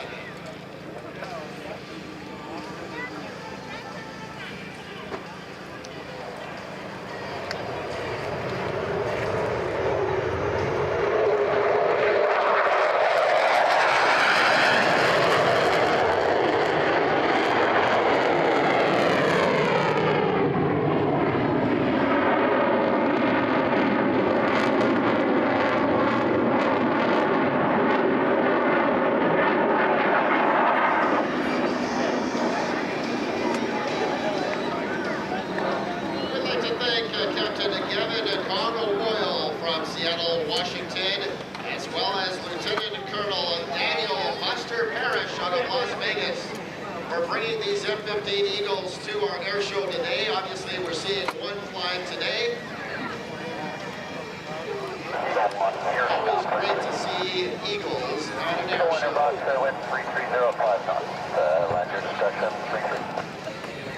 Now, like the F-16s at the start of our air show, it's never certain of whether they're going to land. Updated wind 360. But we'll keep our eyes out on the F-15 Eagle and see what he's going to do. Obviously turning base leg and now turning final.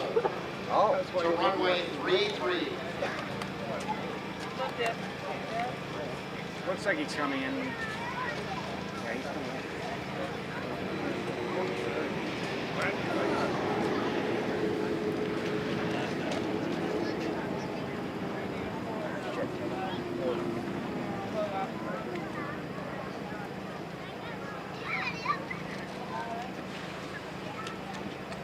This looks like it's going to be the landing. Let's have a nice round of applause for our F-15 Eagle here today.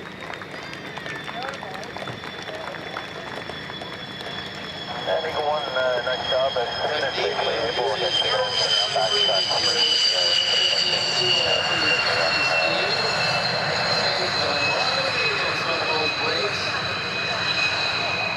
Here's a great look as the F-15 conducts its rollout after landing here at the Airshow London SkyDrive 2023 edition.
Fortunately, there was an abundance of war surplus training aircraft, biplanes, two-seaters.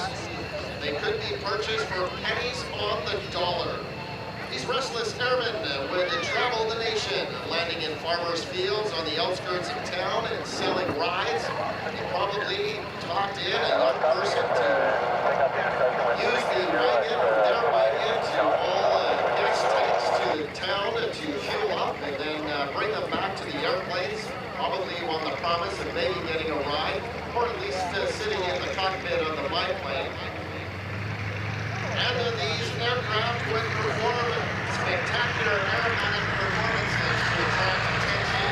If they were lucky, they could do did skydiving, they did wing walking, and aerial aerobatics was the stock in trade for these daring young men and women of the golden age of Mars storming. And rolling the Pitts Model 12 on takeoff. We want to give you just a little flavor with music, the kind of circus-type performing they used to do back in the days following World War I. Trevor Rafferty at the controls of the Pitts Model 12. Diving into the showbox from our left, lots of airspeed here. As he lays the smoke on the runway, putting the aircraft through a full roll on that runway line. That's very right rudder. That is because he is using the radio engine beside the field.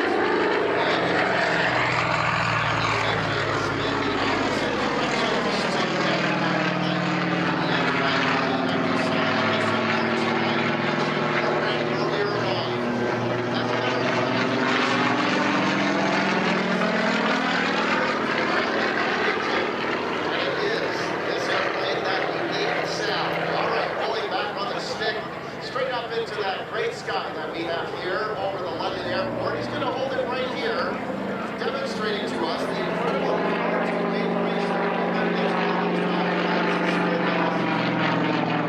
This 360 horsepower engine isn't done yet. It falls further up into the sky. Looks like he's going so slow because he's got an incredibly powerful engine up there. The M14 radial engine. Now let's watch closely as Trevor pulls back on the stick and goes up even further into the sky. Now he rolls the airplane upright. I think he's got the altitude that he needs. Now he's going to go just a little bit higher. Now the airplane becomes very quiet as he flips the airplane on its back for just a second and now enters into a flat spin, spiraling down to the ground as the smoke system comes on. This is whenever a lot of people into trouble, and I think it's about time to recover on that right now, Trevor, as he points the heavy end down. Trevor Rafferty in the Pitts Model 12.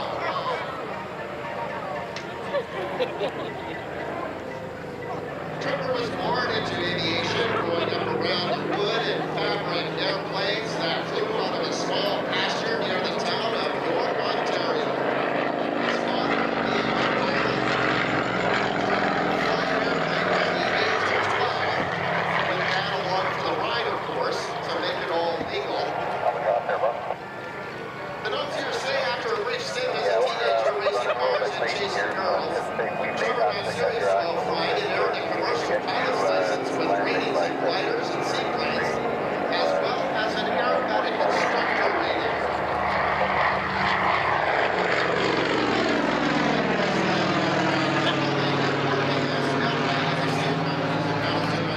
He's now working full-time, flying air shows, as well as teaching aerobatics, riding down the show line upside down, hanging in the straps.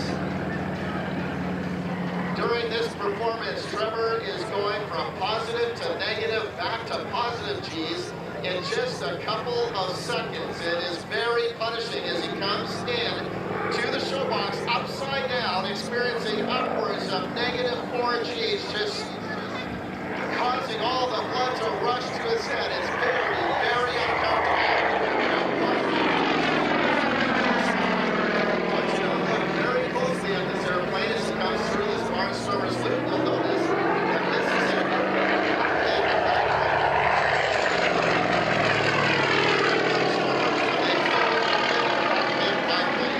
snap along the airplane. I gotta tell you, that's very windy, very noisy up there. Messes around with Trevor's fantastic hair.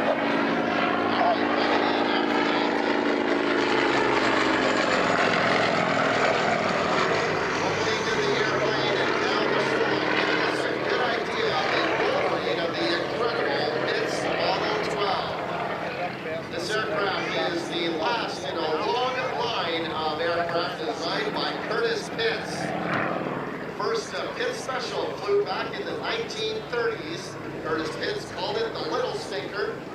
Eventually he created a two-seater biplane, called it the Big Stinker.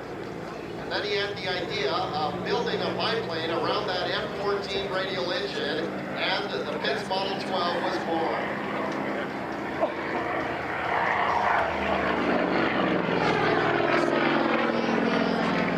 As he goes up, continue to roll just a little bit more, so we're looking at the bottom side of the aircraft. There's another hammerhead turn. Rotates the airplane. Now looking at the top side of the aircraft, I'm punishing negative 4G recovery out of that dive. Oh, that's gotta hurt so much. Trevor Rafferty doing an outstanding job in the Pitts Model 12.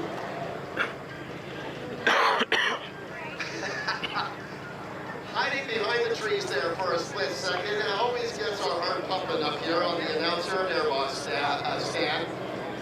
As a matter of fact, Trevor Rafferty built this airplane from raw material. It is not a hip airplane. He had it in and just a few of his own.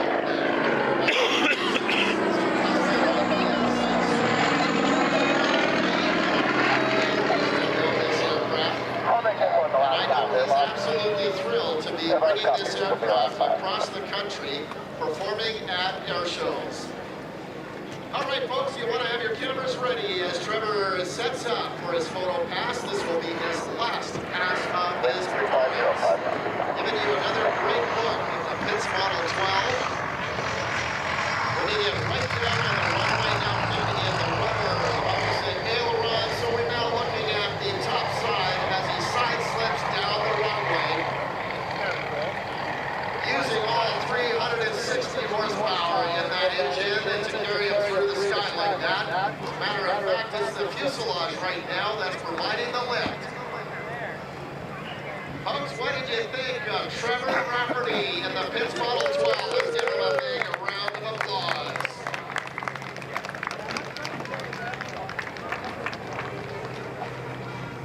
Airshow Trevor, wind 3505 knots, altimeter 3011. Land your instructions on the A. All right, we'll make this right downwind for 33.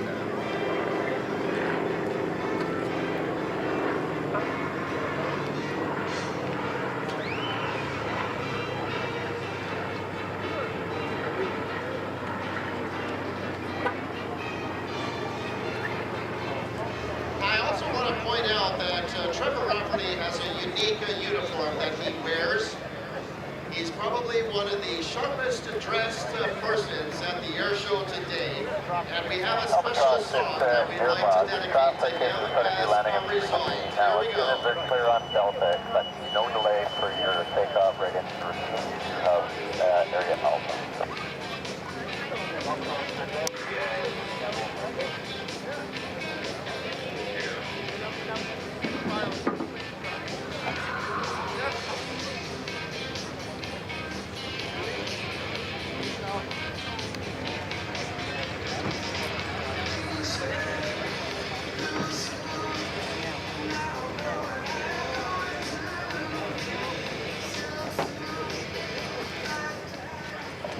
And as Trevor Rafferty taxis by the spectator area, give him a wave, let him know how much you appreciated his performance here today. But that was great. Looked awesome. And Sean Drestan, when you see him pop out of the cockpit, you will see him in a tie, vest, dress pants, and shoes. take up your discussion runway about 33, wind 3505 knots.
subsequently operated by the Air Forces and Navies of 20 countries, including this one, Canada.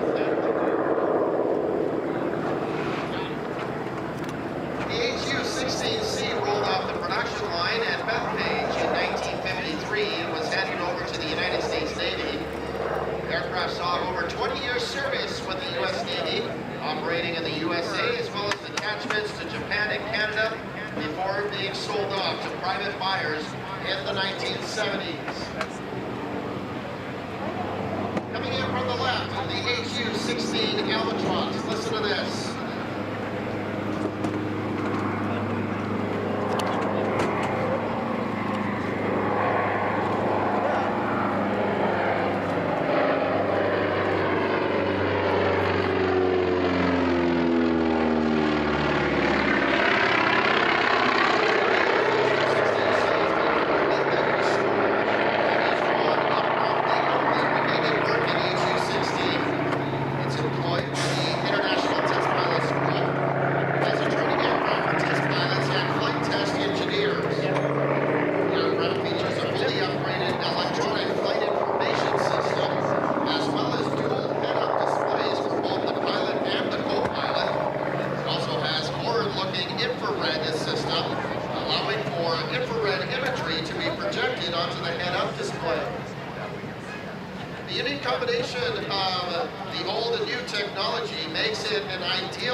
Albatross has a maximum takeoff weight of over 37,000 pounds. It's powered by two Wright R1820 Cyclone 9-cylinder single-roll air-cooled radial engines. I'm swatting a bee. Sorry about that. Horsepower each. That is the unique sound that you will once again hear as the Albatross comes by, this time from our right.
Graduate of ITPS and is a test pilot instructor.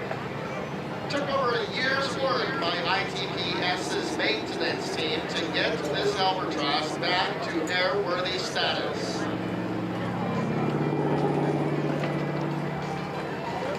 And of course, London is the home of the International Test Pilot School, the world's biggest independent school of experimental flight testing in the world.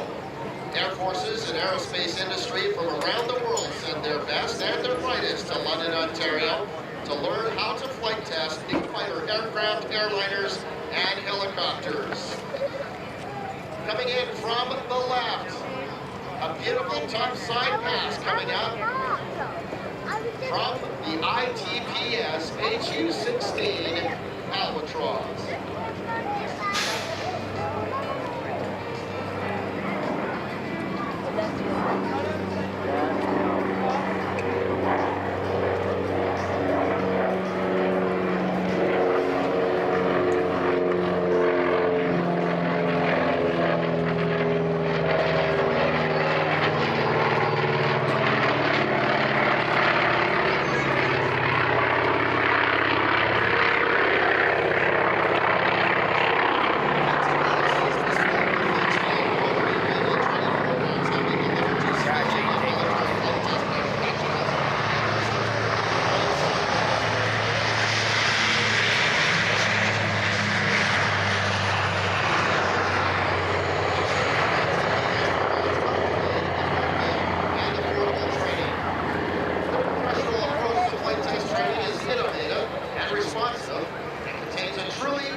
Dash 8 Q400, sneaking out there.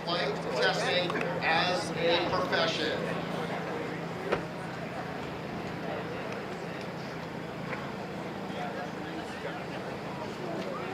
Some of the benefits that students receive while training at ITPS is a customized heading back to Toronto. Structure for their unique training needs. As alluded to earlier, ITPS has a diverse fleet of 20 aircraft that includes 11 jet trainers, 2 transonic fighters, a seaplane, the Albatross, and a variety of helicopters. An emphasis on new and emerging technology, including simulation and virtual reality, is also a benefit of studying at the ITPS. They have expert instructors who remain active in the latest technology programs associated with such aircraft as the Lockheed Martin F-35 and the Airbus A400M. Looking off to our right, the landing gear is down, and our Albatross is ready for landing.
That's affirmative, yes.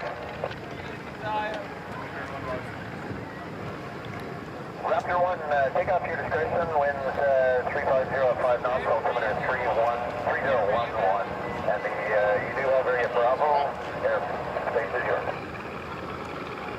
Raptor, Captain, area Bravo, we have airspace, take off.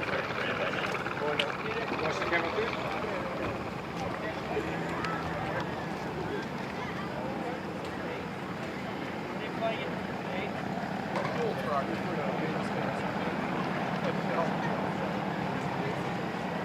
Folks, don't go away.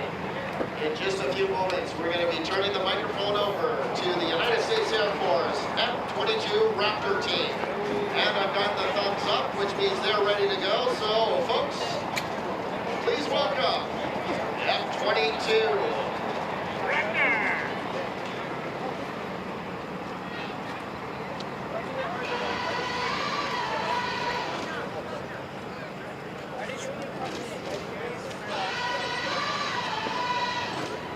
Good afternoon, ladies and gentlemen. On behalf of the United States Air Force, the Commander of Air Combat Command, General Mark Kelly, and all the men and women of Air Combat Command. We welcome you to today's F-22 demonstration. I am F-22 Demonstration Team Superintendent, Master Sergeant John Lugo from Tempe, Arizona.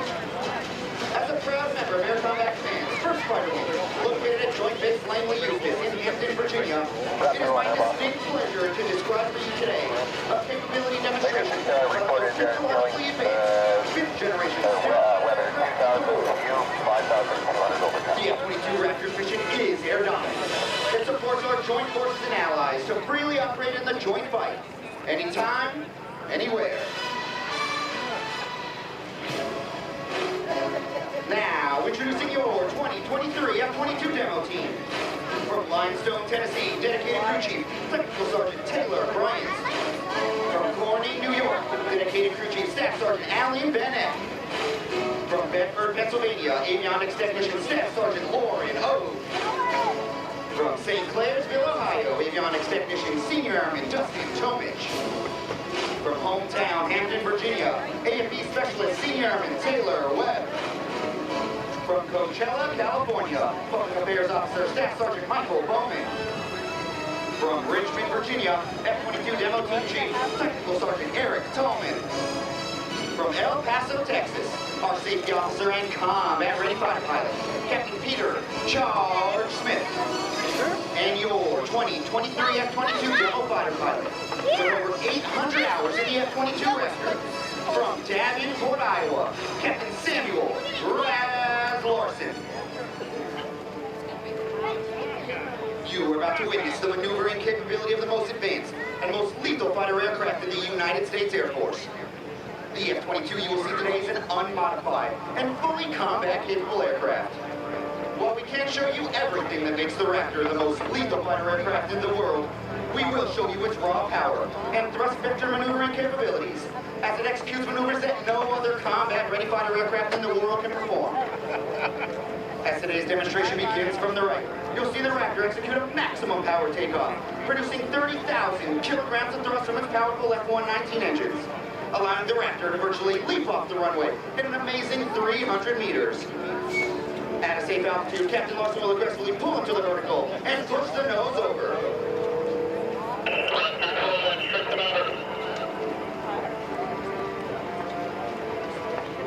Here he comes. So now it is time to stand up, move forward, and get ready.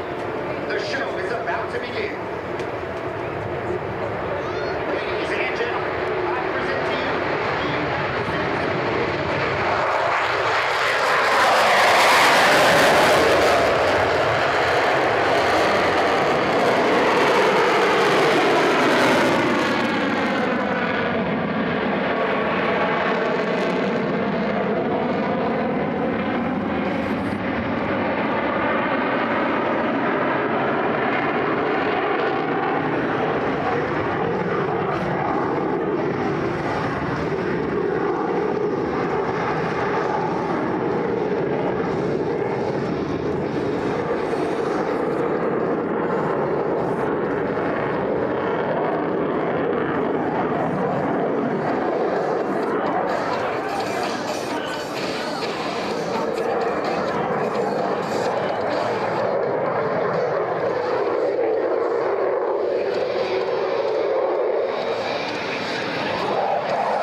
the aircraft through the vertical and back to level flight. Following the power loop, you'll see the Raptor perform the Accordion Pro.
separated by the inverted duck, followed by a pitch to line up in preparation for some soupy passes.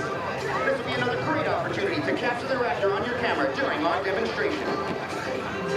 Ladies and gentlemen, named after the late legendary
Commander, Combat Command, General Hartman, we thank you for your attendance.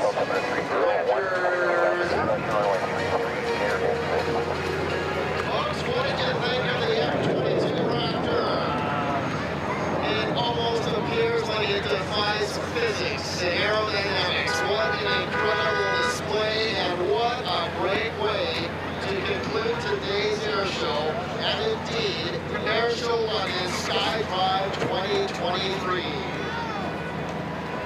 Folks, you have been an outstanding audience here today. We want to thank you for making the SKYDRIVE 2023 another sold-out weekend. We hope you've been inspired to pursue your dreams, your ambitions. Hope you enjoyed today's performances.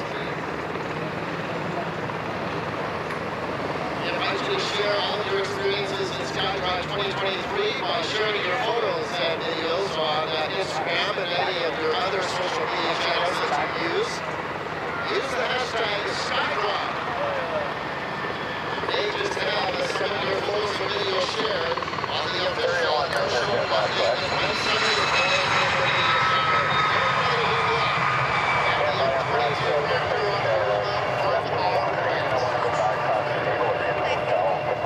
Now, folks, for approaching the most dangerous part of the air show, that is the drive home.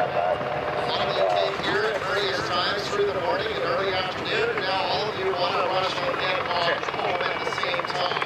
That's going to result in some traffic snarls and some delays getting out of the airport. We really appreciate your patience as well as your understanding. We and our volunteers are working as hard as possible to get you on the airfield and on your way as soon as we possibly and safely can. If you could do us a real solid, please take a look around the area that you've been occupying for the last few hours. If you can pick up any garbage and recyclables and put it into that garbage bag that we gave you on entry to the air show, that would be greatly appreciated. We need to get this airport back into operational status as soon as possible following the air show, and your help would be hugely appreciated by our volunteer team that has to do all of that work. That's a lot of antennas. As you're making your way out, I just want to mention a lot of batteries.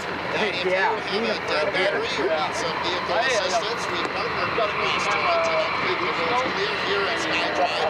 We're also on site here to help with any vehicle issues you might have, including understanding your area. Just contact a volunteer.